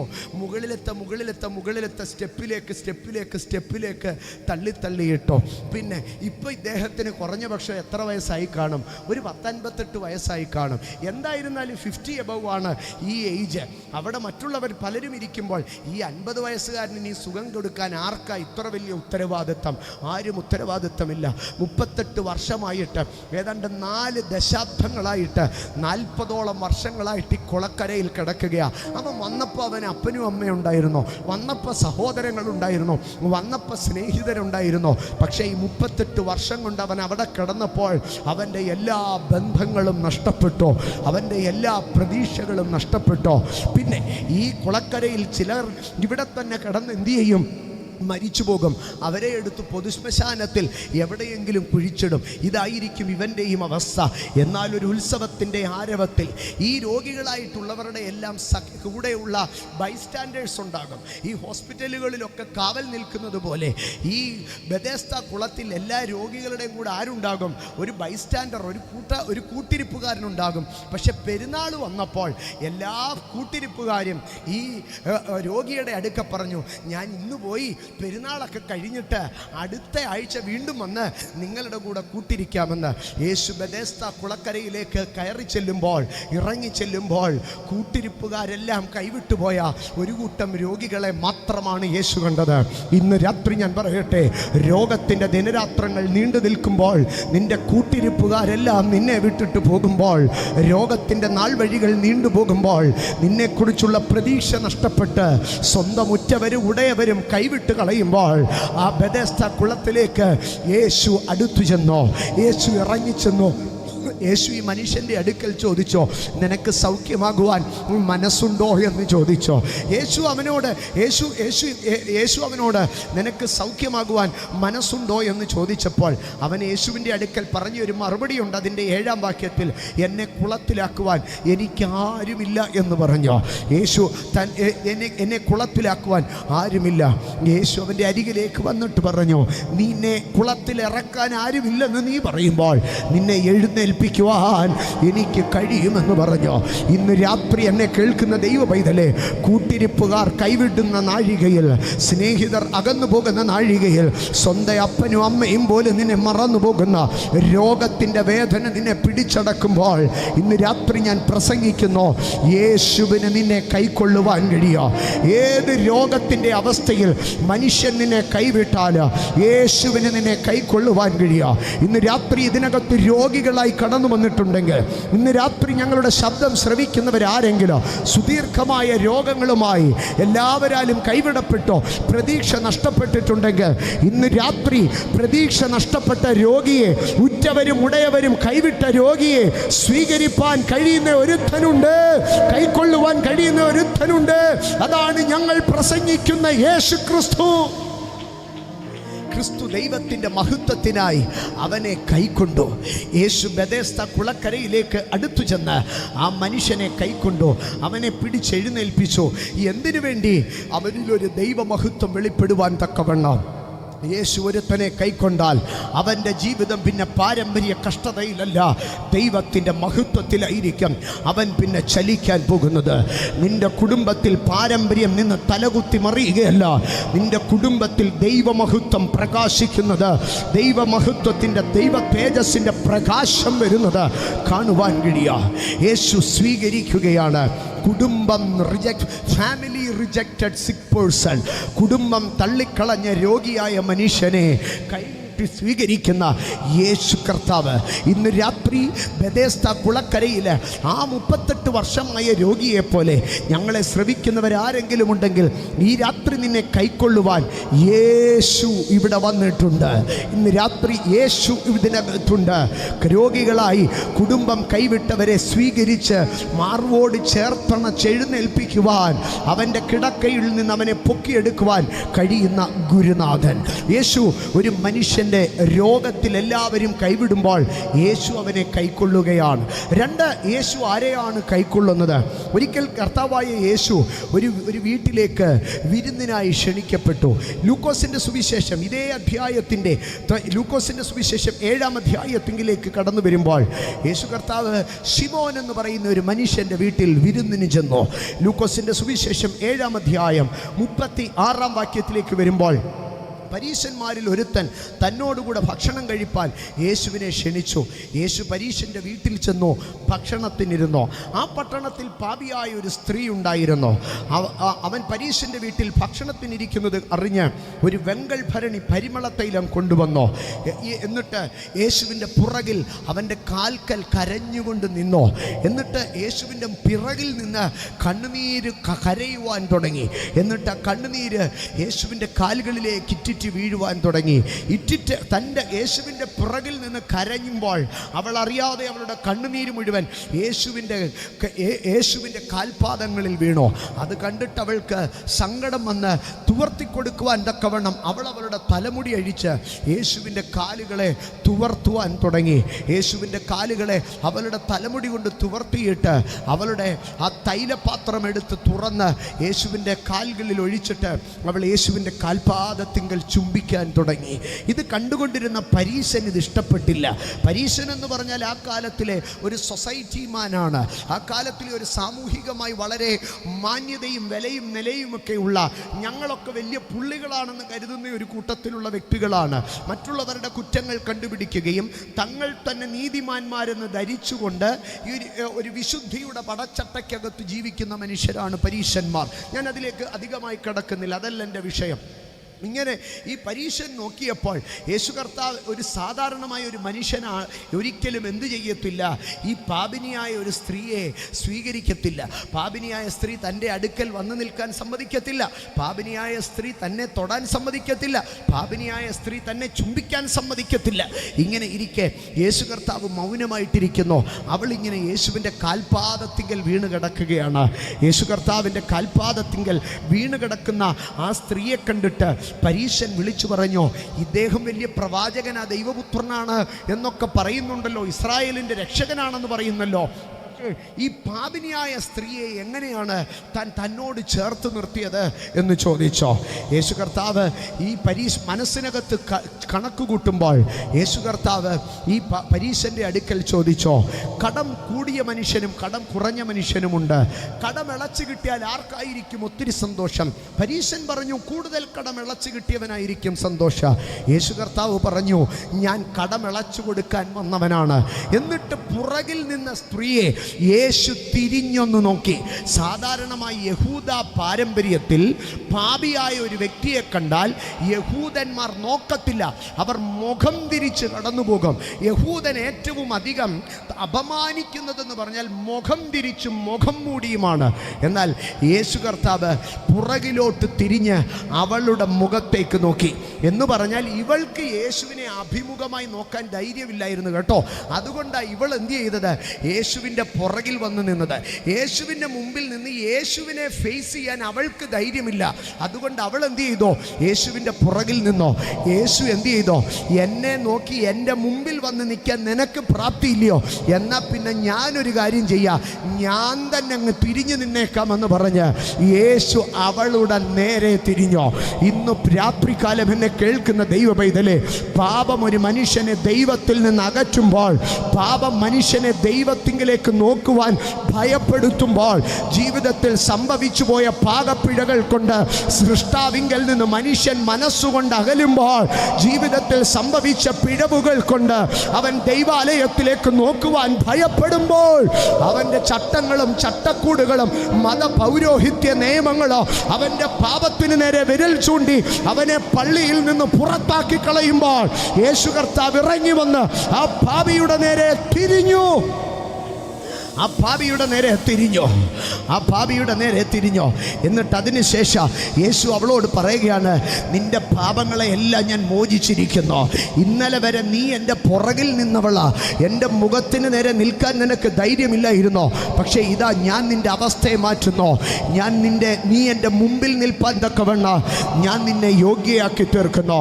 ഇന്ന് രാത്രി എന്നെ കേൾക്കുന്ന എൻ്റെ സ്നേഹിത സഹോദര, ജീവിതത്തിൽ പാപത്തിൽ അകപ്പെട്ട്, ജീവിത പരാജയത്തിൽ അകപ്പെട്ട് എല്ലാവരും കൈവിടുമ്പോൾ അവനെ ചേർത്ത് പിടിക്കുന്നവനാണ് യേശു. യെരിഹോ എന്ന പട്ടണത്തിലേക്ക് യേശു കടന്നു ചെല്ലുമ്പോൾ സക്കായി എന്നൊരു മനുഷ്യനെ നമുക്ക് കാണുവാൻ കഴിയുക. യേശുവുമായി അടുത്തു ചെല്ലുവാൻ ഒരു യോഗ്യതയും ഇല്ലാത്ത മനുഷ്യൻ, അവനൊരു വൃക്ഷത്തിൻ്റെ മുകളിൽ കയറിയിരിക്കുകയാണ്. യേശു നടന്ന് ആ വൃക്ഷത്തിൻ്റെ ചുവട്ടിൽ ചെന്നിട്ട് ഉയരത്തിലേക്ക് കൈനീട്ടി സക്കായിയെ വിളിച്ചു പറഞ്ഞു, സക്കായി, എന്നെ കാണാൻ വേണ്ടി നീ മരത്തിന്മേൽ കയറി കഷ്ടപ്പെടണ്ട. നീ മരത്തിന്മേലിരുന്ന് എന്നെ കാണേണ്ടിയവനല്ല. ഇത്രമാത്രം നിനക്ക് ആഗ്രഹമുണ്ടെങ്കിൽ നീ ഇറങ്ങി വാ. നീ മരത്തിന്മേലിരുന്ന് എന്നെ കാണണ്ട. ഞാൻ നിൻ്റെ വീട്ടിൽ കയറി വരാം. ഞാൻ ഇന്ന് രാത്രി നിന്നോടുകൂടെ ഇരുന്ന് അത്താഴം കഴിക്കാം. ഞാൻ ഇന്ന് രാത്രി നിന്നോടുകൂടെ താമസിക്കാം. ഇന്ന് രാത്രി എന്നെ കേൾക്കുന്ന ദൈവ പൈതലേ, എന്നെ കേൾക്കുന്ന സ്നേഹിത സഹോദര, മരത്തിൻ്റെ മുകളിൽ പോയി ദൈവത്തെ കാണാൻ, മലയുടെ മുകളിൽ പോയി ദൈവത്തെ കാണാൻ, സമുദ്രതീരത്ത് പോയി ദൈവത്തെ കാണാൻ പരിശ്രമിക്കുന്ന മനുഷ്യനോട് യേശു പറയുകയാണ്, നീ മലയുടെ മുകളിലും മരത്തിൻ്റെ മുകളിലും സമുദ്രത്തിലും പോയി ദൈവത്തെ കാണണ്ട. ഇതാ ഞാൻ നിൻ്റെ വീട്ടിലേക്ക് കടന്നു വരാം. ഞാൻ നിന്നെ കൈക്കൊള്ളാം. ഇന്ന് രാത്രി ജീവിതത്തിൽ എവിടെയോ സംഭവിച്ച പിഴവ് മുഖാന്തര, എവിടെയോ സംഭവിച്ച പാപം മുഖാന്തര, ഇല്ല എനിക്കിനി ഒരിക്കലും ദൈവത്തിങ്കിലേക്ക് അടുക്കുവാൻ കഴിയത്തില്ല എന്ന് നീ ഒരുപക്ഷെ പറഞ്ഞേക്കാം. ജീവിതത്തിൽ സംഭവിച്ചു പോയ പരാജയം നിമിത്തം പള്ളിയും പട്ടക്കാരും ഇടവകയും ചാർച്ചക്കാരും മതവും പൗരോഹിത്യവും കുടുംബക്കാരും നിന്റെ വീട്ടിലെ മാന്യന്മാരുമെല്ലാം നിന്നെ ഒരു പക്ഷേ തള്ളിക്കളഞ്ഞേക്കാം. പക്ഷേ ഇന്ന് രാത്രി ഞാൻ നിന്നോട് പറയുന്നു, ജീവിതത്തിൽ പരാജയം സംഭവിക്കുമ്പോൾ, ജീവിതത്തിൽ പിഴവ് സംഭവിക്കുമ്പോൾ, ജീവിതത്തിൽ പാപം സംഭവിക്കുമ്പോൾ മനുഷ്യൻ ആട്ടി പുറത്താക്കും, മനുഷ്യൻ തള്ളിക്കളയും. സമൂഹത്തിനും സ്റ്റാറ്റസിനും നിന്നെ കൊള്ളാതെ വരുമ്പോൾ, നിന്നെ സമുദായവും പാരമ്പര്യവും കുടുംബാംഗങ്ങളും നീ അവരുടെ കുടുംബത്തിൽ പോലും ഉള്ളവനാണെന്ന് പറയുവാൻ അപമാനിക്കും. പക്ഷേ അവിടെയും യേശു അവനെ ചേർത്ത് പിടിക്കുകയാണ്. ഇന്ന് രാത്രി ഞാൻ ആവർത്തിച്ച് പറയട്ടെ, എവിടെയോ ജീവിതത്തിൽ പാളിച്ച വന്നോ, കുടുംബം നിന്നെ തള്ളി, എവിടെയോ സംഭവിച്ച ഒരു മദ്യപാനം, എവിടെയോ സംഭവിച്ച ചില വഴിവിട്ട ജീവിതങ്ങൾ, എവിടെയോ സംഭവിച്ച ജീവിതത്തിൻ്റെ താളപ്പിഴകൾ, അതുകൊണ്ട് അപ്പൻ നോക്കി പറഞ്ഞു, ഇങ്ങനെ ഒരു മകൻ എനിക്കില്ല. അമ്മ നോക്കി പറഞ്ഞു, നിന്നെ ഞാൻ പ്രസവിച്ചു പോയല്ലോ. സഹോദരങ്ങൾ സമൂഹത്തിൽ പറഞ്ഞു, അവൻ എൻ്റെ കുടുംബത്തിലുള്ളതല്ല. കൂട്ടാളിയായി തന്ന ജീവിത പങ്കാളി പോലും പകുതിക്ക് വെച്ചിട്ടിട്ട് പോയി. പക്ഷെ ഇന്ന് രാത്രി ഞാൻ പറയുന്നു, ആരൊക്കെ നിന്നെ കൈവിട്ടാൽ നിന്റെ പാപത്തിന്റെ കടുംചുവപ്പിനെ മായ്ച്ചു കളഞ്ഞ് കാർമേഘം പോലെ കറുത്തിരുണ്ട ആ പാപത്തെ മാറ്റിക്കളഞ്ഞ് ഹിമം പോലെ നിർമ്മലീകരിച്ച് നിന്നെ ചേർത്ത് പിടിപ്പാൻ യേശുവുണ്ട്. ഇന്ന് രാത്രി യേശു വിളിക്കുകയാണ്, ഹോളി സ്പിരിറ്റ്. യെരൂശലേമിലെ യേശുവിൻ്റെ ജീവകാലത്ത് ഗരസേന്യ പട്ടണം എന്ന് പറയുന്ന ഒരു ദേശമുണ്ടായിരുന്നു. ഗരസേന്യ എന്ന് പറയുന്ന ഒരു ദേശം, ആ ദേശത്തൊരു മനുഷ്യനുണ്ടായിരുന്നു. ആ മനുഷ്യൻ യൗവനകാലമായപ്പോൾ വീടുമായിട്ട് പ്രശ്നമായി. അവൻ വീട്ടിൽ നിന്ന് ഇറങ്ങിപ്പോയി. പിന്നെ എന്തൊക്കെ പറഞ്ഞാലും വീട്ടിൽ കയറത്തില്ല. അപ്പനുമായി വഴക്കുണ്ടായി വീട്ടിൽ നിന്ന് ഇറങ്ങിയതാ. പിന്നെ അവൻ വീട്ടിൽ കയറതായി. കുറേ കഴിഞ്ഞപ്പോൾ അവൻ്റെ തുണികളൊക്കെ മുഷിഞ്ഞു. അവൻ തുണി വലിച്ചു പറിച്ച് ജംഗ്ഷനിൽ കൂടെ തുണിയില്ലാതെ നടക്കാൻ തുടങ്ങി. നാട്ടുകാരെല്ലാം കൂടെ പിടിച്ചവനെ ചങ്ങലക്കിട്ട് തുണി വാരി ചുറ്റി. പക്ഷേ അവൻ ആ തുണിയും വലിച്ചു പറിച്ച് ഈ ചങ്ങല കൊണ്ടുപോയി കല്ലിലിടിച്ചിടിച്ച് പൊട്ടിച്ച് അവൻ വെളിയിലിറങ്ങാൻ തുടങ്ങി. പിന്നീട് ഈ നാട്ടുകാരെല്ലാം ഇവനെ കണ്ടാൽ കല്ലുവാരി എറിയാൻ തുടങ്ങി. നാട്ടുകാർ കല്ലുവാരി എറിയുന്ന വേദന സഹിക്കാൻ വയ്യാതെ ഇവൻ തന്നെ കല്ലെടുത്ത് തൻ്റെ ശരീരത്തെ ചതയ്ക്കാൻ തുടങ്ങി. എന്നിട്ടും മനുഷ്യൻ ഇവൻ്റെ നേരെ വൈരാഗ്യബുദ്ധിയോടെ പെരുമാറുന്നത് കൊണ്ട് അവൻ ഒടുവിൽ കല്ലറകളിൽ പോയി താമസിക്കാൻ തുടങ്ങി. കാരണം പട്ടണത്തിൽ ഇറങ്ങിയാൽ മനുഷ്യൻ ഇവനെ കല്ലെറിയും. ഇവൻ തുണിയെടുക്കാതെ ഭ്രാന്തനായി ജംഗ്ഷനിൽ നടക്കും. കൊച്ചു കുട്ടികൾ പോലും കണ്ടാൽ അലറിക്കൊണ്ട് അകത്തു കയറും. സ്ത്രീകൾ ഇവനെ കണ്ടാൽ അകത്തു കയറി വാതിലടയ്ക്കും. പട്ടണത്തിലെ ബലശാലികൾ ഇവനെ കണ്ടാൽ വന്ന് കല്ലെറിയും, അവനെ അടിച്ചോടിക്കുക. അവസാനം ഗതിയില്ലാതെ ഇവൻ കല്ലറകളിൽ താമസിക്കാൻ തുടങ്ങി. ആർക്കും വേണ്ടാത്ത ഒരു നശിച്ച ജന്മം, ഇവനങ്ങ് ചത്തുപോയാൽ മതിയായിരുന്നുവെന്ന് ആ പട്ടണക്കാർ മുഴുവൻ പറഞ്ഞു. എന്നാൽ യേശു അന്തരാത്മാവിൽ അറിഞ്ഞു, ഗദരദേശത്തൊരു മനുഷ്യനുണ്ട്, വീട്ടിൽ കയറത്തില്ല, നാട്ടിലിറങ്ങിയ നാട്ടുകാർ കല്ലെറിഞ്ഞു കൊല്ലോ. ഇനിയും അവനെ ചങ്ങലക്കിട്ട് ബന്ധിച്ചിരിക്കുകയാണ്. പട്ടിയെ തൊടലുകൊണ്ട് പൂട്ടുന്നത് പോലെ ഇവനെ ചങ്ങലക്കിട്ടിരിക്കുകയാണ്. ഏറ്റ കല്ലേറിൻ്റെ മുറിവുകളെ മായ്ക്കാൻ ഇവൻ തന്നെ കല്ലുകൊണ്ട് തന്നെത്താൻ ചതയ്ക്കുകയാണ്. യേശു ഒരു രാത്രി സന്ധ്യ മയങ്ങുമ്പോൾ ശിഷ്യന്മാരുടെ അടുക്കൽ പറഞ്ഞു, വാ നമുക്ക് അക്കരയ്ക്ക് പോകാം. ശിഷ്യന്മാർക്ക് വലിയ താല്പര്യമില്ല. യേശു പറഞ്ഞില്ല, നമ്മൾ അക്കരെ പോയാലേ പറ്റൂ. ആ രാത്രി അവർ അക്കരയ്ക്ക് യാത്ര പുറപ്പെട്ടു. കടലിലെ തടാകത്തിൽ തിരകളും കോളുമുണ്ടായി. യേശു വിട്ടില്ല. യേശു പിന്നെയും ഗദരദേശത്തേക്ക് നിർബന്ധമായി യാത്ര പോയി. എന്തുകൊണ്ടെന്നറിയാമോ? അവിടെ ഒരു മനുഷ്യനെ കുടുംബവും പട്ടണവും ദേശവും കൈവിട്ടോ. യേശു അവിടെ കടുത്തു ചെന്നോ, ആ മനുഷ്യനെ അരികെ വിളിച്ചു. അവൻ്റെ അവസ്ഥകളെ മാറ്റി. അവൻ വസ്ത്രം ധരിക്കാൻ തുടങ്ങി. അവൻ്റെ മുറിവുകൾ ഉണങ്ങുവാൻ തുടങ്ങി. അവൻ യേശുവിൻ്റെ അടുക്കലേക്ക് വന്നു. ഇന്ന് രാത്രി പാപം നശിപ്പിച്ച ജീവിതമേ, ശാപം നശിപ്പിച്ച ജീവിതമേ, ഈ രാത്രി യേശു നിന്നെ കൈക്കൊള്ളും.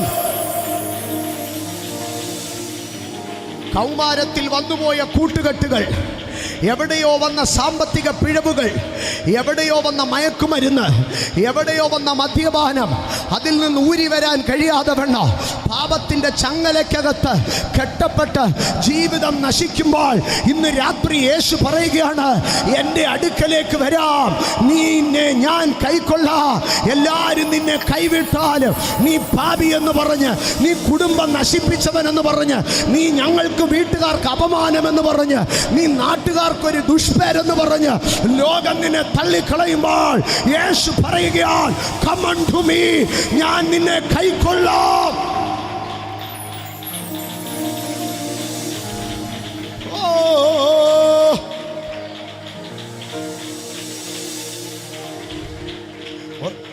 യേശു കർത്താവിൻ്റെ ജീവിതത്തിലെ പാപികളുമായി ബന്ധപ്പെട്ട് ഒരു വിഷയം കൂടെ പറഞ്ഞ് ഞാൻ മുൻപോട്ട് പോകാം. യേശു കർത്താവിൻ്റെ ക്രൂശീകരണ ദിനം, യേശു കർത്താവ് ഒലിവുമലയിലെ ഗത്സമനത്തോട്ടത്തിൽ പ്രാർത്ഥിച്ചു കൊണ്ടിരിക്കുമ്പോൾ അരിമ ശിഷ്യനായിരുന്ന ഒരുത്തനെ മതപൗരോഹിത്യത്തിൻ്റെ മേലധികാരികൾ വന്ന് സ്വാധീനിച്ച് കള്ളക്കാശ് കൊടുത്ത് 30 വെള്ളിക്കാശിന് ഒറ്റിക്കൊടുത്ത് യേശുവിനെ വന്ന് കെട്ടിപ്പിടിച്ച് ചുംബിച്ച് കാണിച്ചു കൊടുത്ത് സൂര്യോദയത്തിന് മുമ്പാകെ ഹെരോദാവ്, ഹന്നാവ്, കയ്യഫാവ്, പീലാത്തോസ് എന്ന് പറയുന്ന നാടുവാഴികൾ, റോമ ഗവർണർ, മതപൗരോഹിത്യം ഇവരുടെ അരമനകളുടെ മുമ്പിൽ കൊണ്ടുവന്ന് വിസ്താര സഭകളിൽ മാറി മാറി വിസ്തരിച്ചു. അതിനനന്തരമായി യേശുവിനെ കുനിച്ചു നിർത്തി ചാട്ടവാറ് കൊണ്ട് അടിച്ചു. യേശു കർത്താവിൻ്റെ ശരീരത്തിലെ മാംസങ്ങളെ പിച്ചിപ്പറിച്ചെടുത്തു. താടിരോമങ്ങൾ വലിച്ചു പറിച്ചു. തലയിൽ മുൾക്കിരീടം വെച്ചു. മുഷ്ടി കുത്തി ചുരുട്ടിക്കുത്തി ശരീരമാസകലം രക്തമൊഴുകാൻ തുടങ്ങി.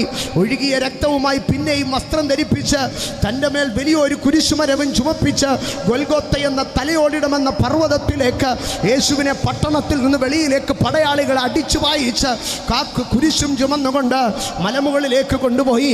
ഗൊൽഗോത്ത എന്ന ആ കൽത്തടത്തിൻ്റെ ഉള്ളിൽ ഒരു കല്ലിടുക്കിലേക്ക് കുരിശിനകത്താണിയടിച്ച് തറച്ച യേശുവിൻ്റെ ശരീരത്തെ തൂക്കിയെടുത്തെറിഞ്ഞു. ആ കുരിശിൽ നിന്ന് കല്ലിടുക്കിൽ നിന്ന് ആടുവാൻ തുടങ്ങി. എന്നാൽ അതിൻ്റെ 2 വശത്തും യേശുവിനോടുകൂടെ 2 പേരുണ്ടായിരുന്നു. അവർ പട്ടണത്തിൽ കലഹമുണ്ടാക്കിയവരും വീടുകളിൽ മോഷണം നടത്തിയവരും ദുഷ്കർമ്മം ചെയ്തവരുമായിരുന്നു. അവർക്ക് ജീവിക്കാൻ ഈ റോമ ഗവൺമെൻറ് അധികാരം കൊടുത്തില്ല. റോമ ഗവൺമെൻറ് അവരുടെ സ്വഭാവം നോക്കിയിട്ട് പറഞ്ഞു, നിന്നെ ഞങ്ങളുടെ സാമ്രാജ്യത്തിൽ ജീവിപ്പിക്കാൻ കൊള്ളത്തില്ല, നിന്നെ ഞങ്ങളുടെ കുടുംബങ്ങളിൽ കയറ്റാൻ കൊള്ളത്തില്ല, നിന്നെ ഞങ്ങളുടെ പട്ടണത്തിൽ താമസിപ്പിക്കാൻ കൊള്ളത്തില്ല, നീ മരിച്ചേ മതിയാകൂ. എന്നാൽ അതിൽ ഒരു കള്ളൻ യേശുവിനെ നോക്കിയിട്ട് ഇങ്ങനെ പറഞ്ഞു, നാഥാ, ഞങ്ങളുടെ കയ്യിലിരിപ്പ് വളരെ ദോഷമായിരുന്നു. ഞങ്ങൾ പട്ടണത്തിൽ ഒത്തിരി ദോഷം ചെയ്തു. ഞങ്ങൾ ഒത്തിരി വീടുകളെ കയറി മോഷ്ടിച്ചു. ഞങ്ങൾ ഒത്തിരി തിന്മ ചെയ്തവരാണ്. ആകയാൽ ഈ ലോകത്തിൽ ജീവിക്കാൻ ഞങ്ങൾക്കിനി യോഗ്യതയില്ല. ഈ ലോകത്തിൻ്റെ നിയമം ഞങ്ങളോട് പറഞ്ഞു, നിങ്ങൾക്കിവിടെ ജീവിക്കാൻ യോഗ്യതയില്ലെന്ന്. നിങ്ങൾക്കിനി ഇവിടെ ജീവിക്കാൻ യോഗ്യതയില്ല. ആകയാൽ ഞങ്ങൾക്ക് വധശിക്ഷ വിധിച്ചിരിക്കുകയാണ്. ജീവിതത്തിൽ നിരാശയുടെ ഗർത്തത്തിൽ ജീവിതം അവസാനിച്ചുവെന്ന് പറഞ്ഞ് കുരിശിൽ 2-3 ആണിമേൽ തൂങ്ങിക്കിടക്കുന്ന ആ കുരിശിലെ കള്ളൻ യേശുവിൻ്റെ അടുക്കൽ ചോദിച്ചു, ഇനിയും എനിക്ക് ഈ ലോകത്ത് കരുണ കാണിപ്പാൻ എന്നോട് മനസ്സലിയാൻ ആരുമില്ല. പക്ഷേ സ്വർഗത്തിലെ രാജകുമാരാ, ഞാൻ നിന്നോടൊന്ന് ചോദിക്കട്ടെ, നീ രാജ്യത്വം പ്രാപിച്ചു വരുമ്പോൾ എന്നെ ഒന്ന് ഓർക്കാമോ? ആരോടാ ചോദിക്കുന്നതെന്നറിയാമോ? പാപമില്ലാത്തവൻ, പാപം ചെയ്യാത്തവൻ, പാപമറിയാത്തവൻ, സ്വർഗത്തിലെ രാജകുമാരൻ, ദൈവത്തിൻ്റെ പുത്രൻ, ദൈവത്തിൻ്റെ കുഞ്ഞാട്, വിശുദ്ധിയുടെ മകുടോദാഹരണം, കാൽവറിയുടെ ഗിരിമുകളിൽ കുരിശിന്മേൽ കിടക്കുമ്പോൾ അടുത്ത് കിടക്കുന്ന പാപത്തെ പച്ചവെള്ളം പോലെ കുടിച്ച് ചെയ്യുവാൻ ഇനിയും ഒരു അരുതായ്മയും ഇല്ലാതെ സകല പാപങ്ങളും ചെയ്തു തീർത്ത മനുഷ്യൻ ഈ വിശുദ്ധനോട് ചോദിക്കുകയാണ്, നീ രാജ്യത്വം പ്രാപിച്ചു വരുമ്പോൾ എന്നെയും കൂടെ ഒന്ന് ഓർക്കാമോ? യേശുവിന് അവനോട് പറയാൻ ഒത്തിരി മറുപടിയുണ്ട്. നിന്റെ കയ്യിലിരിപ്പ് ശരിയല്ലായിരുന്നെന്നും നിന്റെ കയ്യിലിരിപ്പിനൊത്തവണ്ണം നീ പ്രാപിക്കുമെന്നും, അല്ല ഞാൻ രാജ്യത്വം പ്രാപിച്ചു വരുമ്പോൾ നിനക്ക് ശിക്ഷ ഇളച്ചു തരാമെന്നോ എന്തെങ്കിലുമൊക്കെ പറയാം. ആ മനുഷ്യൻ ഇത്രയും മാത്രമേ ആഗ്രഹിച്ച് കാണത്തുള്ളൂ. യേശു രാജ്യത്വം പ്രാപിച്ചു വരുമ്പോൾ ഇവൻ്റെ പാപത്തിൻ്റെ ശിക്ഷ എന്ത് ചെയ്യണം? ഒന്ന് ഇളച്ചു കൊടുക്കണം. നിത്യരാജ്യത്തിൽ ഇവൻ്റെ പാപത്തിൻ്റെ ശിക്ഷയൊന്ന് ഇളച്ചു കൊടുക്കണം. ഇത്രയും മാത്രമേ യേശുവിൽ താൻ പ്രതീക്ഷിച്ചുള്ളൂ. എന്നാൽ യേശു പതിയെ അവനെ തിരിഞ്ഞു നോക്കിയിട്ട് പറഞ്ഞു, ഞാൻ രാജ്യത്വം പ്രാപിച്ചു വരുമ്പോൾ ശിക്ഷ ഇളവ് ചെയ്ത് തരണമെന്നല്ലേ നീ പറഞ്ഞത്? നീ അവിടം വരെ ഒന്നും കാത്തിരിക്കണ്ട. ഇന്ന് രാത്രി നീ എന്നോടുകൂടെ എൻ്റെ പർദീസയിലിരിക്കും. എൻ്റെ സഹോദരങ്ങളെ, ഞാനൊരു കാര്യം നിങ്ങളോട് പറയാം. ആ രാത്രി ഈ കള്ളൻ്റെ ശവം മേടിക്കാൻ അവൻ്റെ കുടുംബക്കാരും ചെല്ലുമെന്ന് എനിക്ക് തോന്നുന്നില്ല. അവൻ്റെ ശവം മേടിക്കാൻ അവൻ്റെ കുടുംബക്കാർ ചെല്ലത്തില്ല. അവൻ്റെ ശരീരം ആർക്കും വേണ്ട. സമയം കഴിയുമ്പോൾ കഴുകന്മാരത് കൊത്തിപ്പറിച്ചോട്ടെ. ആ മുടിഞ്ഞവൻ്റെ ശരീരം പോലും ഞങ്ങൾക്ക് വേണ്ട. പൊതുശ്മശാനത്തിൽ കുഴിച്ചിടാൻ പോലും അവന്റെ കുടുംബക്കാര് ചൊല്ലത്തില്ല. പാപം നിമിത്തം സകലരും അവനെ തള്ളിക്കളഞ്ഞു. പക്ഷേ യേശു അവനോട് പറയാ, ഇന്ന് രാത്രി നിന്റെ ശരീരം കഴുകൻ കുത്തിപ്പറിച്ചാലും നിന്റെ പ്രാണൻ എനിക്ക് വിലയേറിയതാ. ഇന്ന് രാത്രി നീ എന്നോട് കൂടെ എന്റെ പറുദീസയിലിരിക്കും. ഈ രാത്രി എന്നെ കേൾക്കുന്ന സ്നേഹിത, എന്നെ കേൾക്കുന്ന സഹോദര, ആരൊക്കെ നിന്നെ തള്ളി പറഞ്ഞാലും നിന്നെ കൈവിടാത്ത ഒരു യേശുവുണ്ട്.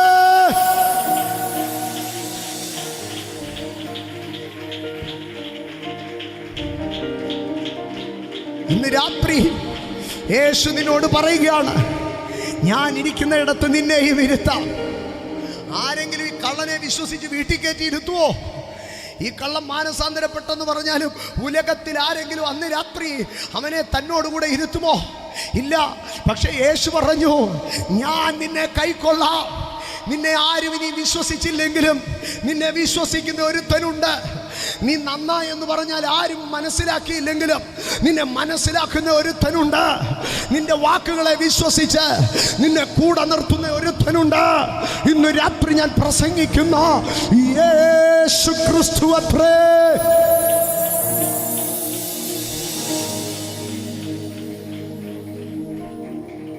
രോഗിയായവനെ യേശു കൈക്കൊണ്ടു, പാപിയായവനെ യേശു കൈക്കൊണ്ടു.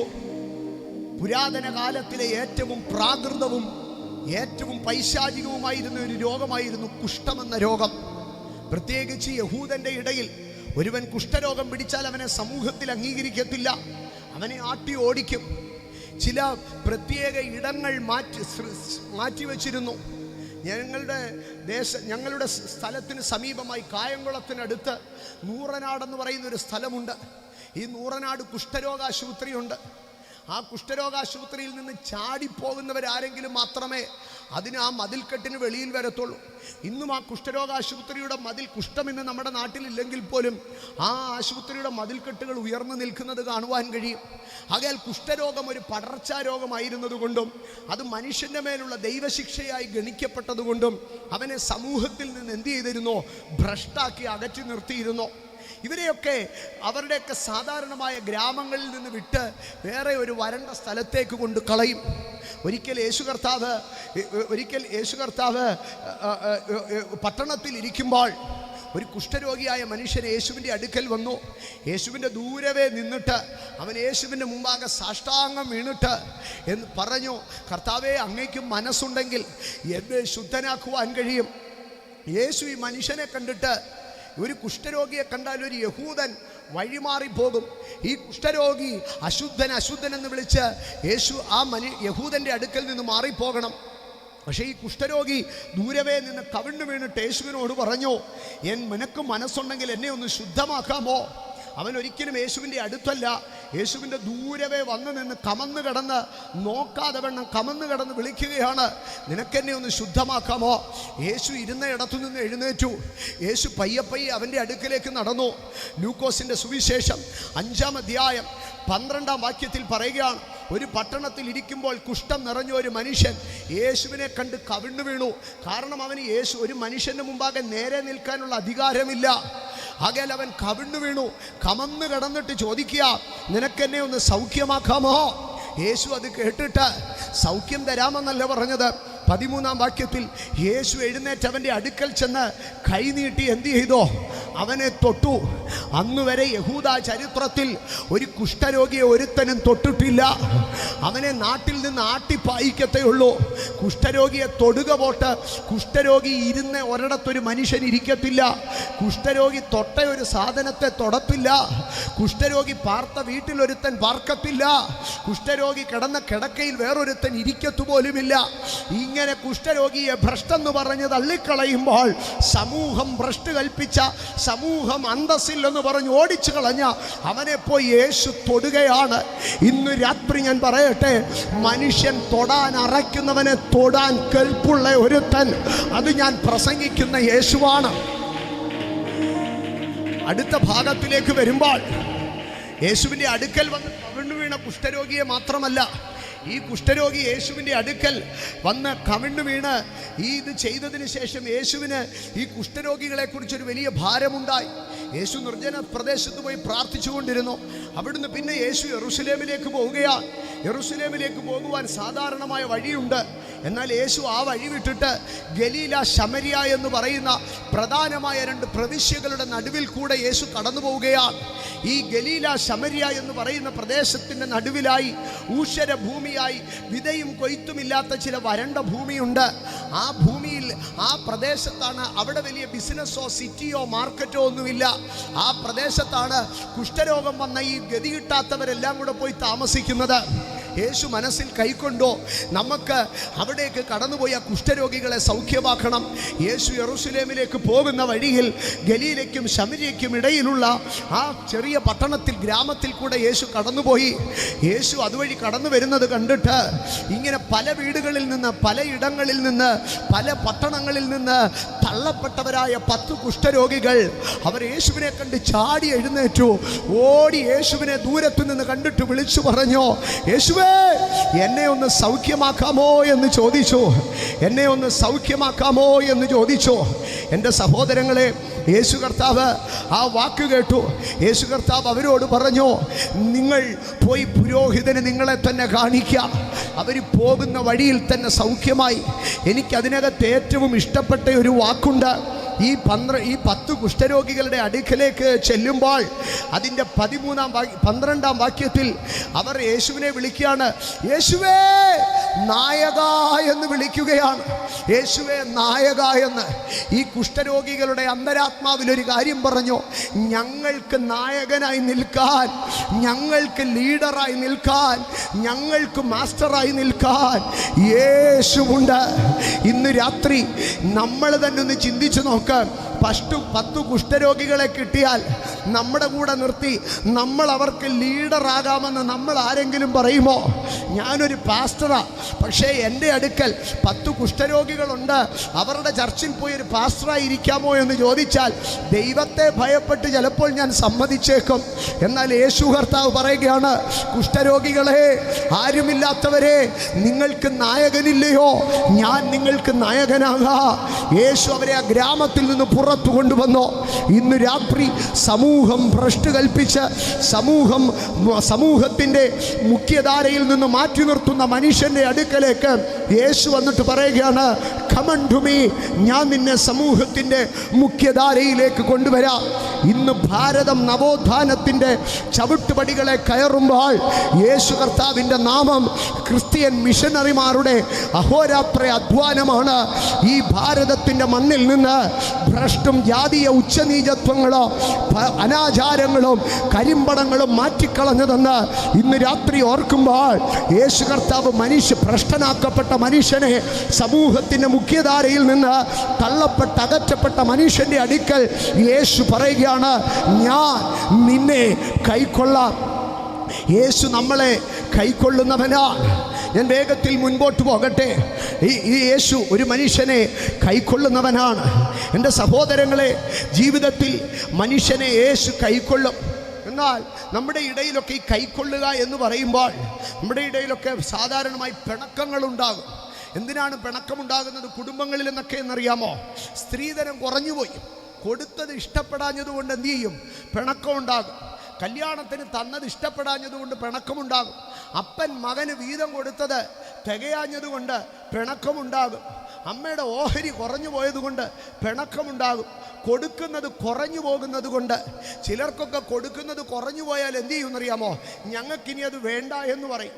മൂത്ത മകന് 10 സെൻറ്റ് കൊടുത്ത് ഇളയവന് 2 സെൻറ്റേ കൊടുത്തുള്ളെങ്കിൽ പറയാം, ആ 2 സെൻറ്റും കൂടെ ചേട്ടനും കൊടുത്തേരെ, എനിക്ക് വേണ്ട. കൊടുക്കുന്നത് കുറഞ്ഞു പോകുമ്പോൾ മനുഷ്യൻ പിണങ്ങും. ആകയാൽ കുറവ് കൊടുക്കാനുള്ളവനെ ആരും ഗണ്യമാക്കത്തില്ല. ചെറുത് കൊടുക്കുന്നവനെ ആരും എന്ത് ചെയ്യത്തില്ല? മൈൻഡ് ചെയ്യത്തില്ല. അവനെ ആർക്കും വേണ്ട. ഒരിക്കൽ യേശു കർത്താവ് ദൈവാലയത്തിലേക്ക് കടന്നുപോയി. ദൈവാലയത്തിലെ ഒരു വലിയ ഭണ്ഡാരമുണ്ട്. ആ ഭണ്ഡാരത്തിൻ്റെ പേര് തന്നെ ദൈവഭണ്ഡാരമെന്നാണ്, ശ്രീഭണ്ഡാരം. ആ ശ്രീഭണ്ഡാരത്തിലേക്ക് കൊണ്ടുവന്ന് ആൾക്കാരെല്ലാം ഇങ്ങനെ കാശ് കൊണ്ട് മറിക്കുകയാണ്. ചിലർ ചാക്കിനകത്ത് കൊണ്ടുവന്ന് നാണയം മറിക്കും, ചിലരിങ്ങനെ വണ്ടിക്കകത്ത് കൊണ്ടുവന്ന് നാണയം മറിക്കും, ചിലരിങ്ങനെ പൊന്നും മാലയും ഒക്കെ ഇടും. ഇവരെയൊക്കെ അവിടെ ആദരിക്കുകയും മാനിക്കുകയും ചെയ്യുകയാണ്. പിന്നെ പാവങ്ങളുടെ നിന്നൊന്നും ആരും മൈൻഡ് ചെയ്യാറേയില്ല. എന്നാൽ യേശു ഈ ശ്രീഭണ്ഡാരത്തിന് നേരെ ഇരിക്കുമ്പോൾ ഒരു ദരിദ്രയായ സ്ത്രീ, ലൂക്കോസിൻ്റെ സുവിശേഷം 21-ാം അധ്യായം 1 തുടങ്ങി 4 വരെയുള്ള വാക്യങ്ങളാണ് ഞാൻ പറയുന്നത്. ഒരു ദരിദ്രയായ സ്ത്രീ ഒരു പൈസയ്ക്ക് കണക്കായ 2 കാശ് എന്ന് പറഞ്ഞാൽ 2 അര പൈസയുടെ 2 തുട്ട് അവൾ കൊണ്ടുവന്ന് ഈ ഭണ്ഡാരത്തിലെ ഒരു ഓരത്ത് നിന്നത് ഇടുകയാണ്. ആരും ഗണിക്കാനില്ല. ഒരു 1000 കാശുണ്ടായിരുന്ന റെസീപ്റ്റ് എഴുതി കൊടുത്തേനെ. 2 കാശിന് റെസീപ്റ്റ്, 1 പൈസയ്ക്ക് റെസീപ്റ്റ് എഴുതാനുണ്ടോ? 1 പൈസയ്ക്ക് റെസീപ്റ്റ് പോലും എഴുതാനില്ല. ആകയാൽ അവൾ ഓഫീസിൽ പോയി റെസീപ്റ്റ് എഴുതിപ്പിക്കാതെ അവൾ സാവധാനതയിൽ പോയി അതവിടെ ഇട്ടിട്ട് അവൾ മിണ്ടാതെ ഇറങ്ങി നടക്കുകയാണ്. യേശു അരികത്ത് നിന്ന് ശിഷ്യന്മാരെ വിളിച്ചിട്ട് പറഞ്ഞു, ഈ ശ്രീഭണ്ഡാരത്തിൽ ഇട്ടതിൽ ഇന്ന് ഞാൻ അംഗീകരിച്ചിരിക്കുന്ന, ഞാൻ സ്വീകരിച്ചിരിക്കുന്ന ഏറ്റവും വലിയ വ്യക്തി ഈ സ്ത്രീയാകുന്നുവെന്ന് പറഞ്ഞു. അപ്പുറത്ത് ചാക്കിനകത്ത് സ്വർണം കൊണ്ട് തട്ടുകയും ഇപ്പുറത്ത് ആഭരണങ്ങൾ കൊണ്ടിടുകയും ചെയ്യുന്ന ധനാഢ്യന്മാർ, അവരെ മനുഷ്യർ അംഗീകരിക്കുമ്പോൾ, അവരെ മനുഷ്യർ പുകഴ്ത്തുമ്പോൾ, ഇപ്പുറത്ത് ദരിദ്രയായ ഒരു സ്ത്രീയെ നോക്കിയിട്ട് യേശു പറയുകയാണ്, ഈ ദരിദ്രയായ സ്ത്രീയെ ഞാൻ അംഗീകരിച്ചിരിക്കുന്നു. ഇന്ന് രാത്രി എന്നെ കേൾക്കുന്ന സ്നേഹിത, സഹോദര, സമൂഹം സമ്പത്തുള്ളവനെ അംഗീകരിക്കുമ്പോൾ, സമൂഹം പണമുള്ളവനെ അംഗീകരിക്കുമ്പോൾ, സമൂഹം ആഭിജാത്യമുള്ളവനെ അംഗീകരിക്കുമ്പോൾ, സമൂഹം വിദ്യാഭ്യാസമുള്ളവനെ അംഗീകരിക്കുമ്പോൾ, എൻ്റെ ദൈവമോ ജ്ഞാനികളെ ലജ്ജിപ്പിക്കുവാൻ ഭോഷത്വമായി ഇതിനെ തെരഞ്ഞെടുത്തു. അവൻ കുലഹീനമായതും നികൃഷ്ടമായതും ബലഹീനമായതും തെരഞ്ഞെടുത്തു. യേശു തിരഞ്ഞെടുക്കുകയാണ്. ഇന്നു രാത്രി മനുഷ്യൻ യോഗ്യത നോക്കി തെരഞ്ഞെടുക്കുമ്പോൾ ദൈവം അയോഗ്യതകൾ നോക്കി തെരഞ്ഞെടുക്കും. ഞാൻ ശുശ്രൂഷയ്ക്ക് കയറുന്നതിന് മുമ്പേ കർത്താവിൻ്റെ ദാസി ആരാധന ലീഡ് ചെയ്തുകൊണ്ടിരുന്നപ്പോൾ ആവർത്തിച്ച് പാടിയൊരു ഈരടിയുണ്ട്. ഒരു യോഗ്യതയും പറയാനില്ല, ഒരു യോഗ്യതയും പറയാനില്ല, ഒരു യോഗ്യതയും പറയാനില്ല. എന്താണ് ക്രൈസ്തവരുടെ ഇടയിൽ ഇത്ര ആവേശത്തോടെ പറയാൻ കാരണം? ഇന്ന് രാത്രി എന്നെ കേൾക്കുന്ന എൻ്റെ സഹോദരങ്ങളെ, നിങ്ങൾ തിരിച്ചറിയേണ്ട ഒരു സത്യമുണ്ട്. യേശു കൈക്കൊള്ളും, യേശു കൈക്കൊള്ളും, യേശു കൈക്കൊള്ളും. സമ്പത്തില്ലാത്തവനെ, ദരിദ്രനെ, താഴ്ചയിലുള്ളവനെ, തകർച്ചയിലുള്ളവനെ യേശു കൈക്കൊള്ളും. ഇന്ന് രാത്രി എന്നെ കേൾക്കുന്നവനെ, പണമില്ലാത്തത് കൊണ്ട് മനുഷ്യൻ നിന്നെ മാറ്റി നിർത്തിയോ? പൊരുളില്ലാത്തത് കൊണ്ട് മനുഷ്യൻ നിന്നെ മാറ്റി നിർത്തിയോ? വിദ്യാഭ്യാസമില്ലാത്തത് കൊണ്ട് സ്നേഹിതർ നിന്നെ മാറ്റി നിർത്തിയോ? പേരും പെരുമയും ഇല്ലാത്തത് കൊണ്ട് കൂട്ടുകാരും കുലവും നിന്നെ മാറ്റി നിർത്തിയോ? ഇന്ന് രാത്രി നീ അധൈര്യപ്പെടരുത്. നിന്റെ സമ്പത്ത് നോക്കിയിട്ടല്ല, നിന്റെ സ്ഥാനമാനം നോക്കിയിട്ടല്ല, നിന്റെ പണവും പെരുമയും നോക്കിയിട്ടല്ല. പകരം കർത്താവിന് നിന്നെ കുറിച്ചൊരു പദ്ധതിയുണ്ട്. ക്രിസ്തു നിങ്ങളെ ദൈവത്തിൻ്റെ മഹത്വത്തിനായി കൈക്കൊണ്ടു. ക്രിസ്തു നിങ്ങളെ ദൈവത്തിൻ്റെ മഹത്വത്തിനായി കൈക്കൊണ്ടു. ക്രിസ്തു നിങ്ങളെ ദൈവത്തിൻ്റെ മഹത്വത്തിനായി കൈക്കൊണ്ടു. ഒരാശാരിയുടെ വീട്ടിൽ നിങ്ങളൊരു നല്ല കട്ടിൽ പണിതുകൊണ്ട് കൊടുത്താൽ ആശാരി അത് മേടിക്കുമോ? മേടിക്കത്തില്ല. അതേസമയം ഒരു തടി കൊണ്ട് ആശാരിയുടെ കയ്യിൽ കൊടുത്താൽ എന്ത് ചെയ്യും? ആശാരി അത് വാങ്ങും. ഒരു നല്ല മാല കൊണ്ടുവന്ന് നിങ്ങളൊരു തട്ടാൻ്റെ കയ്യിൽ കൊടുത്താൽ തട്ടാൻ നോക്കിയിട്ട് പറയും പഴയ സ്വർണ്ണമാണ്. അതേസമയം സ്വർണത്തിൻ്റെ ഒരു ഉരുപ്പടി കൊണ്ട് കൊടുത്താൽ തട്ടാൻ അത് പൊന്നും വിലയ്ക്ക് വാങ്ങുമെന്നേ. ഇന്ന് രാത്രി എന്നെ കേൾക്കുന്ന ദൈവവൈദ്യലെ, ഇതാ ദൈവം.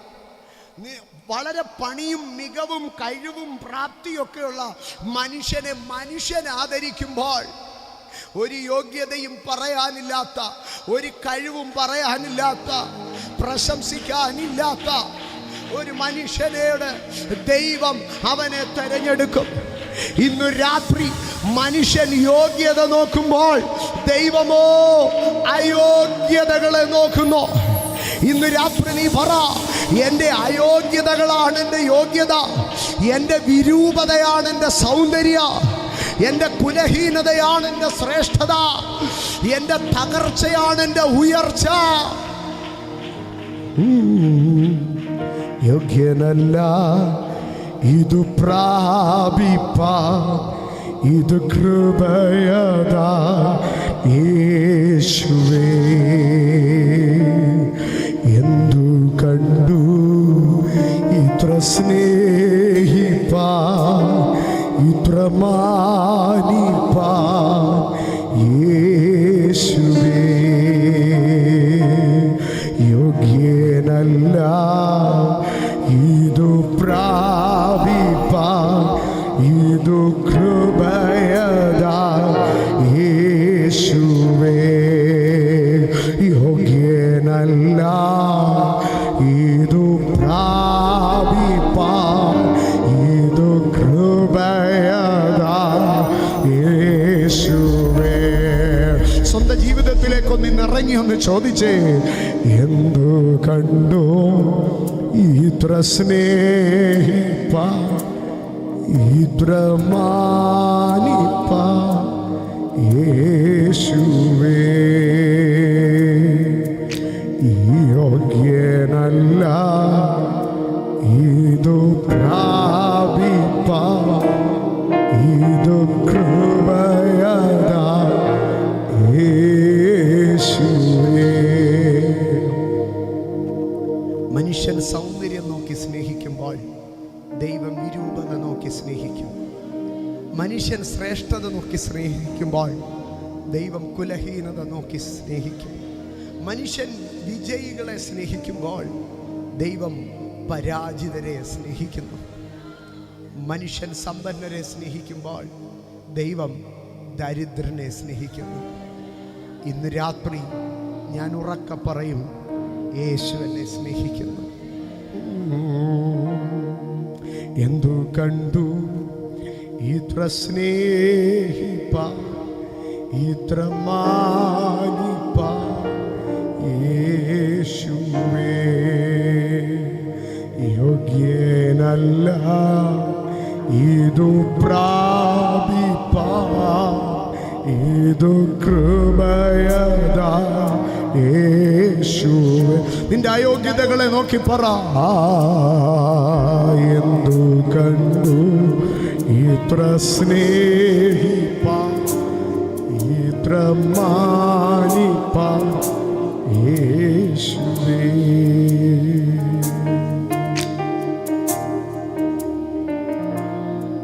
ഇതു പ്രാപിപ്പാൻ, ഇത് കൃപയതാ യേശുവേ. യേശു കൈക്കൊള്ളുന്ന 4 കൂട്ടരെ പറഞ്ഞു. ഞാൻ വേഗത്തിൽ അവസാനിപ്പിക്കുമ്പോൾ 2 ഭാഗങ്ങളെ കൂടെ പറയുകയാണ്. 5-ാമത് യേശു ആരെ കൈക്കൊള്ളും? യേശുവും ശിഷ്യന്മാരും ഒരിക്കൽ യാത്ര പോവുകയാണ്. യാത്ര പോകുമ്പോൾ ഒരു മനുഷ്യനെ കണ്ടു. ആ മനുഷ്യൻ പിറവിയിലെ കുരുടനാണ്. അമ്മയുടെ ഉദരത്തിൽ നിന്ന് പുറപ്പെട്ടപ്പോഴേ ഈ 2 കണ്ണിൻ്റെയും സ്ഥാനത്ത് ഒന്നുമില്ല. അവൻ പിറവിയിലെ കുരുടനാണ്. ആ പിറവിയിലെ കുരുടനായ മനുഷ്യനെ കണ്ടിട്ട് ശിഷ്യന്മാർ യേശുവിൻ്റെ അടുക്കൽ ചോദിച്ചു, റബ്ബി, ഇവൻ കുരുടനായി പിറന്നത് ഇവൻ്റെ പാപമാണോ ഇവൻ്റെ അമ്മയപ്പന്മാരുടെ പാപമാണോ എന്ന്. ഒരുത്തൻ്റെ പാപം കൊണ്ടെങ്ങനെ അവൻ ജന്മനാ പാപിയായി ജനിക്കുന്നത്? ഇത് 2 സ്കൂൾ ഓഫ് തോട്ട്സ്, 2 പാരമ്പര്യ ചിന്താഗതികളാണ്. ഒരു കൂട്ടർ പറയുകയാണ്, അപ്പൻ്റെ അമ്മയുടെയും പാപം കൊണ്ട് കുഞ്ഞുങ്ങൾ എന്ത് ചെയ്യാം? അന്ധനായി ജീവിക്കാം. അത് യഹൂദ പാരമ്പര്യമാണ്. എന്നാൽ യമന പാരമ്പര്യത്തിൽ, പേർഷ്യൻ പാരമ്പര്യത്തിൽ, അല്ലെങ്കിൽ മറ്റ് ജാതീയ പാരമ്പര്യങ്ങളിലുള്ള ചിന്താഗതി മുജ്ജന്മ സുഹൃതവും മുജ്ജന്മ പാപവും എന്ന് പറയുന്നതുണ്ട്. അപ്പൊ ഇവൻ ജന്മനാ കുരുടനായി ജനിച്ചെങ്കിൽ കഴിഞ്ഞ ജന്മത്തിൽ ഇവൻ കണ്ണുകൊണ്ട് വളരെ ദോഷം ചെയ്തു. അതുകൊണ്ടാണ് ഈ ജന്മത്തിൽ എന്ത് സംഭവിച്ചത്? ഇവൻ്റെ കണ്ണുകൾ നഷ്ടപ്പെട്ടു പോയത്. അപ്പോൾ ശിഷ്യന്മാർ യേശുവിൻ്റെ അടുക്കൽ ചോദിക്കുക, ഒന്നുകിൽ ഇവൻ ഇവന് അന്ധനായി തീർന്നത് പാരമ്പര്യ ശാപമായിരിക്കാം, അല്ലെങ്കിൽ മുജ്ജന്മ പാപമായിരിക്കാം. ഏതായിരുന്നാലും എന്താണ്? ഇവൻ ശാപമാണ്. ഇവൻ ഒരു കുടുംബത്തിൽ അന്ധനായ കുഞ്ഞ് ജനിച്ചത് കണ്ടിട്ട് അവനെ കണ്ടവരെല്ലാം പറഞ്ഞു, ഇത് ശാപമാണ്, ഇത് ശാപമാണ്. കടന്നു പോകുമ്പോൾ ശിഷ്യന്മാർ യേശുവിൻ്റെ അടുക്കൽ ചോദിച്ചു, സാറേ, അത് ഏത് ശാപമാണ്? മുജ്ജന്മ ശാപമാണോ പാരമ്പര്യ ശാപമാണോ എന്ന് ചോദിച്ചു. യേശു കർത്താവ് പെട്ടെന്ന് നിർത്തിയിട്ട് പറഞ്ഞു, ആമേൻ, സ്തോത്രം. ഇത് മുജ്ജന്മ ശാപവുമല്ല, ഇത് പാരമ്പര്യ ശാപവുമല്ല. ഇത് ദൈവത്തിൻ്റെ പ്രവൃത്തി അവനിൽ വെളിപ്പെടേണ്ടതിനാകുന്നു. യേശു പോയ പോക്കിൽ അവിടെ നിന്നു. യേശു നിലത്തേക്ക് കുനിഞ്ഞു. യേശു ചേറെടുത്ത് പൊടിയിൽ നിന്ന്, ഭൂമിയിൽ നിന്ന് പൊടിയെടുത്ത് ചേറുണ്ടാക്കി അവൻ്റെ ശൂന്യമായ കണ്ടടങ്ങളിലേക്ക് ഉരുട്ടി 2 ഭാഗങ്ങളിൽ വെച്ച് അവന് വേണ്ടി പ്രാർത്ഥിച്ചു.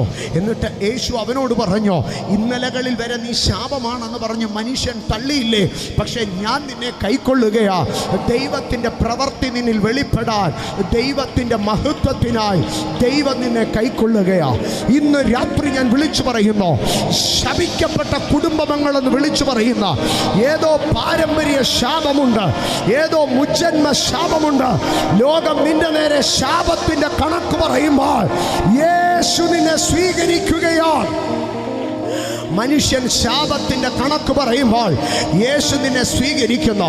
യേശു പറയുക, ഇനിയും ശാപത്തിന്റെ കണക്ക് പറയത്തില്ല, പകരം ഞാൻ ആ ശാപങ്ങളെ അഴിക്കാൻ പോവുകയാ.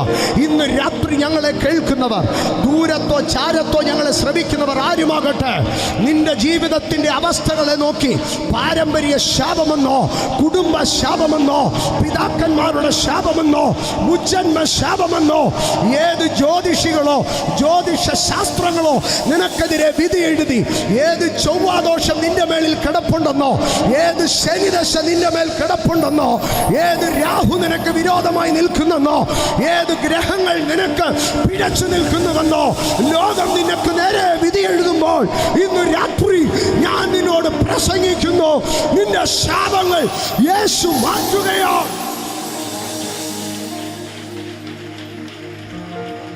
ഇന്ന് രാത്രി ദൈവം ഇതിനകത്ത് മനുഷ്യൻ ശപിക്കപ്പെട്ടവനെന്ന് പറഞ്ഞവരെ യേശു കൈക്കൊള്ളുകയാണ്. ലോകം ശപിക്കപ്പെട്ടവരെന്ന് പറഞ്ഞവരെ യേശു ഇതിനകത്ത് കൈക്കൊള്ളുകയാണ്. ഇനിമേൽ നീ ശപിക്കപ്പെട്ടവനല്ല, നിങ്ങൾ ദൈവപ്രവൃത്തി വെളിപ്പെടാൻ പോവുകയാണ്. ഈ കുന്നത്തുകാലി പട്ടണമേ, നിങ്ങളുടെ കുടുംബങ്ങളിൽ ഇനി ശാപം വാഴുകയില്ല. യേശുവിന് നിങ്ങളുടെ വാതിലുകളെ തുറക്ക്, യേശുവിന് നിങ്ങളുടെ ജീവിതങ്ങളെ തുറക്ക്. ഏത് പാരമ്പര്യ ശാപമെങ്കിലോ, ഏത് ദേശ ശാപമെങ്കിലോ, എൻ്റെ യേശുവിന് ആ ശാപങ്ങളെ മാറ്റുവാൻ കഴിയും.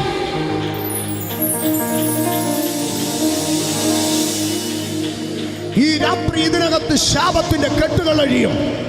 കാരണം ശപിക്കപ്പെട്ടവരെ യേശു കൈക്കൊള്ളുകയാണ്. മാനുഷിക ശാപവാക്കുകൾ, കുടുംബത്തിന്റെ ശാപവാക്കുകൾ, കുഞ്ഞുനാളിൽ അധ്യാപകർ ശപിച്ച ശാപവാക്കുകൾ, മന്ത്രവാദികൾ ശപിച്ചു കെട്ടിയത്, ആഭിചാരകന്മാർ ശപിച്ചു കെട്ടിയത്, പൗരോഹിത്യം ശപിച്ചു കെട്ടിയത്, ആര് ശപിച്ചു കെട്ടിയതുമാകട്ടെ, ഇന്ന് രാത്രി യേശു കൈക്കൊള്ളുകയാണ്. ശാപത്തിന്റെ മുഖങ്ങൾ ഇതിനകത്ത് അഴിഞ്ഞു പോകട്ടെ. I proclaim in Jesus' name, no more curses. എല്ലാ ശാപത്തിന്റെ മുഖങ്ങളും ഇതിനകത്ത് ഉടഞ്ഞു മാറട്ടെ. ഇത് ദൈവശക്തി റിലീസ് ആകുന്നു. No more curses. ഒരു ശാപവും ഇനി ഉണ്ടാകയില്ല. മനുഷ്യന്റെ ശാപവാക്കുകളെ ദൈവം ക്യാൻസൽ ചെയ്യുന്നു. ഈ കൺവെൻഷന്റെ 2ാം രാത്രിയിൽ ഞാൻ ഉറക്കെ വിളിച്ചു പറയുന്നു, പരിശുദ്ധാത്മാവ് എനിക്ക് നൽകുന്ന ഉറപ്പിനകത്ത് ചില ശാപത്തിന്റെ കെട്ടുകളെ ദൈവം അഴിക്കുകയാ. ചൊല്ലിക്കെട്ടിയ മന്ത്രവാദ ശാപങ്ങൾ, എഴുതി തീർത്ത ആഭിചാര ശാപങ്ങൾ ഇന്നു രാത്രി സ്വർഗീയ രാജ്യത്തിന്റെ അധികാരത്തിൽ, ദൈവത്തിന്റെ അഭിഷേകത്തിൽ ഞാൻ ബ്രേക്ക് ചെയ്യുന്നു.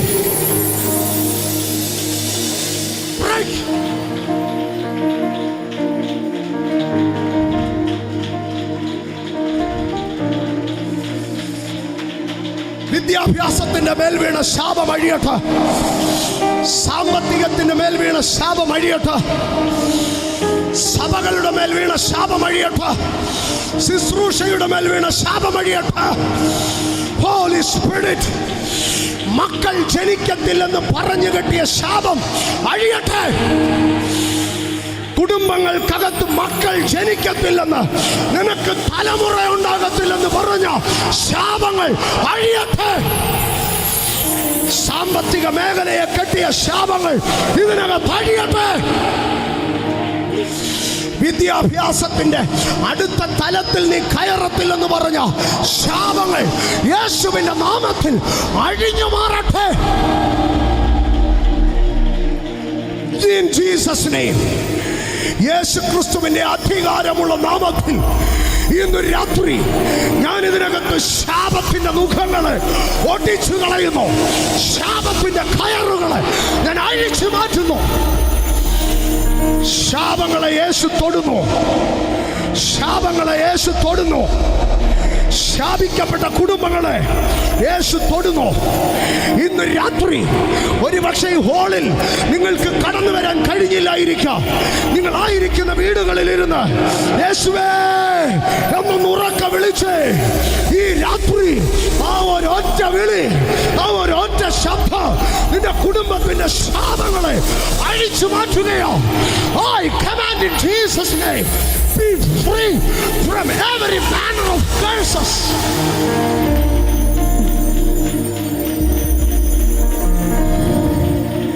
നീ നന്നാവത്തില്ലെന്ന് പറഞ്ഞ ശാപവാക്കുകൾ നീ നന്നാകാതിരിക്കാൻ തക്കവണ്ണം ഏത് ശകുനിയെ കൊണ്ട് കെട്ടിവെച്ച ആഭിചാര മന്ത്രവാദ പൈശാചിക ശക്തികളെങ്കിലോ ഈ രാത്രി ശാപങ്ങൾ വിട്ടുപോകുന്നു.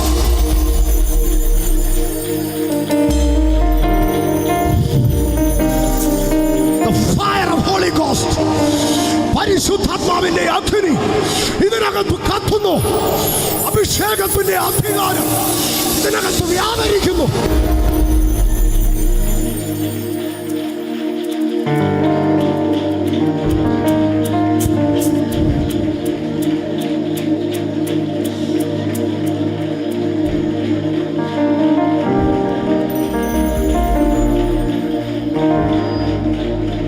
ഒരു നിമിഷം ഒറ്റ ഭാഗം കൂടെ പറഞ്ഞ് ഞാൻ ശുശ്രൂഷയുടെ കൾമിനേഷനിലേക്ക് കയറുകയാണ്. ഒരു ഭാഗം കൂടെ യേശു കൈക്കൊള്ളുക, യേശു റിസീവ് ചെയ്യുക, യേശു ഏറ്റെടുക്കുക. ഞാനതിൻ്റെ രണ്ട് ഭാഗങ്ങളെ പറയാം. യേശു രൂപാന്തര മലയിൽ നിന്ന് ഇറങ്ങി വരിക. ഒരപ്പൻ അവിടെ വന്നു. തൻ്റെ മകനൊരു രോഗമുണ്ട്. ആ രോഗവും കൊണ്ട് താൻ അറിയപ്പെടുന്ന എല്ലാ പള്ളികളിലും, അറിയപ്പെടുന്ന എല്ലാ നേർച്ച സ്ഥലങ്ങളിലും, അറിയപ്പെടുന്ന എല്ലാ പുണ്യാള സ്ഥലങ്ങളിലും പോയി. പക്ഷെ ഒരാൾ ദൈവങ്ങൾക്കും ഒരു പൗരോഹിത്യത്തിനും അവനെ സുഖമാക്കാൻ കഴിഞ്ഞില്ല. യേശുവിൻ്റെ ശിഷ്യന്മാരുടെ അടുക്കലും വന്നു, അവർക്കും സുഖമാക്കാൻ കഴിഞ്ഞില്ല. എന്നാൽ യേശു അവനെ അടുത്തു കൊണ്ടുവരാൻ പറഞ്ഞു. He accepted him. ഒരു പള്ളിയിലും നേർച്ചയിട്ടിട്ടും വിടുതലില്ലാത്ത വിഷയത്തെ യേശു ഇനി കൊണ്ടുവരാൻ പറയുക. ഒരു തീർത്ഥാടനത്തിനും ഒരു നേർച്ച കാഴ്ചയ്ക്കും രക്ഷിക്കാൻ കഴിയാത്ത വിഷയത്തെ യേശു പറയുക, ഇങ്ങ് കൊണ്ടുവരാൻ പറയുക. യേശു അവനെ അടുക്കൽ കൊണ്ടുവന്നു. ആ കുഞ്ഞിനെ കെട്ടിയിരുന്ന രോഗബന്ധനത്തെ അഴിച്ചു. പിശാച് അവനെ വിട്ടുപോയി. അവൻ എഴുന്നേറ്റ് നടന്നു. പിന്നീട് അവൻ്റെ രോഗം അവനിൽ ഒരിക്കലും ഉണ്ടായിട്ടില്ല. വൺ മോർ തിങ്, ലൂക്കോസിൻ്റെ സുവിശേഷം 8-ാം അധ്യായത്തിലേക്ക് കടന്നു വരുമ്പോൾ യേശുവിൻ്റെ അടുക്കൽ ഒരു സ്ത്രീ കടന്നു വന്നു. അവൾ 12 വർഷമായി ഒരു വല്ലാത്ത രക്തസ്രവം, ബ്ലീഡിങ് പേഷ്യൻ്റാണ്. ഈ 12 വർഷം കൊണ്ട് അവൾ പോകാവുന്ന എല്ലാ ഡോക്ടേഴ്സിൻ്റെ അടുക്കൽ പോയി, എല്ലാ ഹോസ്പിറ്റലുകളിൽ പോയി, എല്ലാ multi speciality, super speciality, MRI, CT, endoscopy ചെയ്യാവുന്ന സകലതും ചെയ്തു. എന്തൊക്കെ ചെയ്തിട്ടും അവൾക്ക് സൗഖ്യം വരുന്നില്ല. ഡോക്ടർമാർ പറഞ്ഞു ഇനിയും ഇങ്ങോട്ട് വരണ്ട. എല്ലാ ആശുപത്രികളും കൈവിട്ടു, എല്ലാ ഡോക്ടേഴ്സും കൈവിട്ടു. അവൾ യേശുവിൻ്റെ പുറകിൽ കൂടെ വന്നൊന്ന് തൊട്ടു. യേശുവിങ്കിൽ നിന്ന് ശക്തി പുറപ്പെട്ടു. കാരണം ഡോക്ടർമാർ കൈവിട്ടതിനെ, ശാസ്ത്രം കൈവിട്ടതിനെ യേശു സ്വീകരിച്ചു.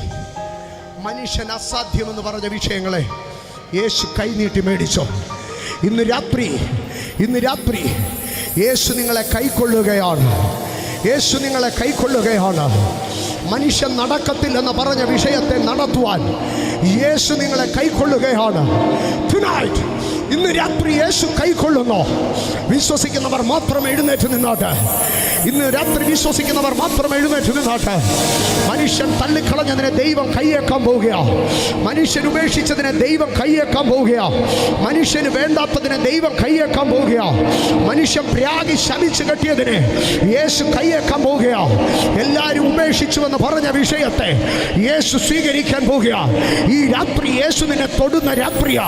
ഈ രാത്രി യേശു നിന്നെ വിടുവിക്കുന്ന രാത്രിയാ. ഈ രാത്രി നിന്റെ ചരിത്രം മാറുന്ന രാത്രിയാ. ഈ രാത്രി നിന്റെ സംഗതികൾ തിരുത്തി എഴുതുന്ന രാത്രിയാ. ഏത് അന്ധകാര ശക്തി, ഏത് ആഭിചാര വിളിച്ചു നേർച്ച, ഏത് മന്ത്രവാദ കൂടോത്ര ശക്തികൾ നിന്നെ ശപിച്ചു കെട്ടിയതാണെങ്കിലോ ഈ രാത്രി യേശു നിന്നെ തൊടുകയാ. ഈ രാത്രി നിന്റെ അടഞ്ഞ വഴികളും വാതിലുകളും തുറക്കുകയാ.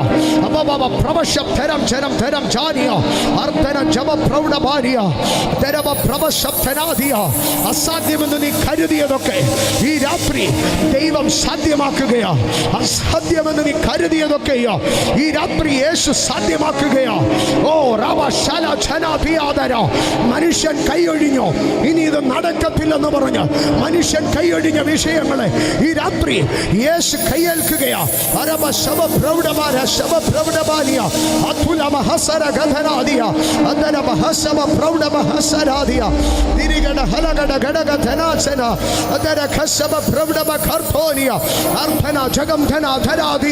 ഇതിനകത്തെ അന്തരീക്ഷങ്ങൾ മാറുന്നു. ഇതിനകത്തെ അന്തരീക്ഷങ്ങൾ മാറുന്നു. ഈ പട്ടണത്തിന്റെ മേൽ ഞാൻ ദൈവാധിപത്യത്തെ കൽപ്പിക്കുന്നു. ഈ ദേശത്തിന്റെ മേൽ ഞാൻ ഡിവൈൻ ഇൻഫ്ലുവൻസിനെ ചെലുത്തുന്നു. സ്വർഗരാജ്യത്തിന്റെ അധികാരത്തെ ഞാൻ ഈ ദേശത്തിന്റെ മേൽ സ്ഥാപിക്കുന്നു. ഓ ദൂതന്മാർ ഇതിനകത്തേക്ക് ഇറങ്ങുന്നു.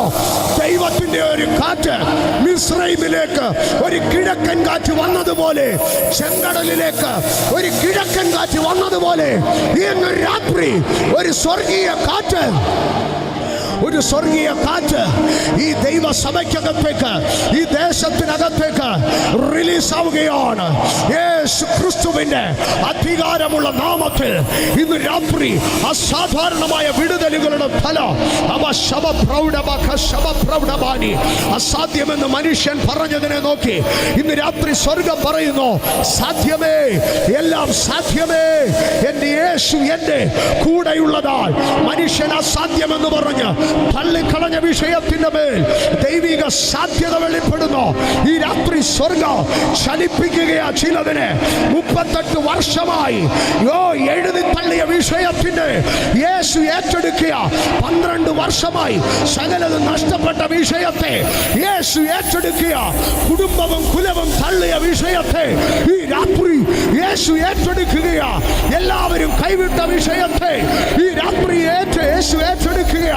മനുഷ്യൻ അടച്ചു കളഞ്ഞ വിഷയത്തെ യേശു ഏറ്റെടുക്കുക. ഈ രാത്രി പിതാ ദൈവത്തിന്റെ മഹത്വത്തിനാൽ യേശു നിന്നെ കൈക്കൊള്ളുന്നു. ഈ രാത്രി ദൈവം നിന്നെയും നിന്റെ കുടുംബത്തെയും നിന്റെ വിഷയത്തെ ഏറ്റെടുക്കുന്നു. I command deliverance in Jesus' name.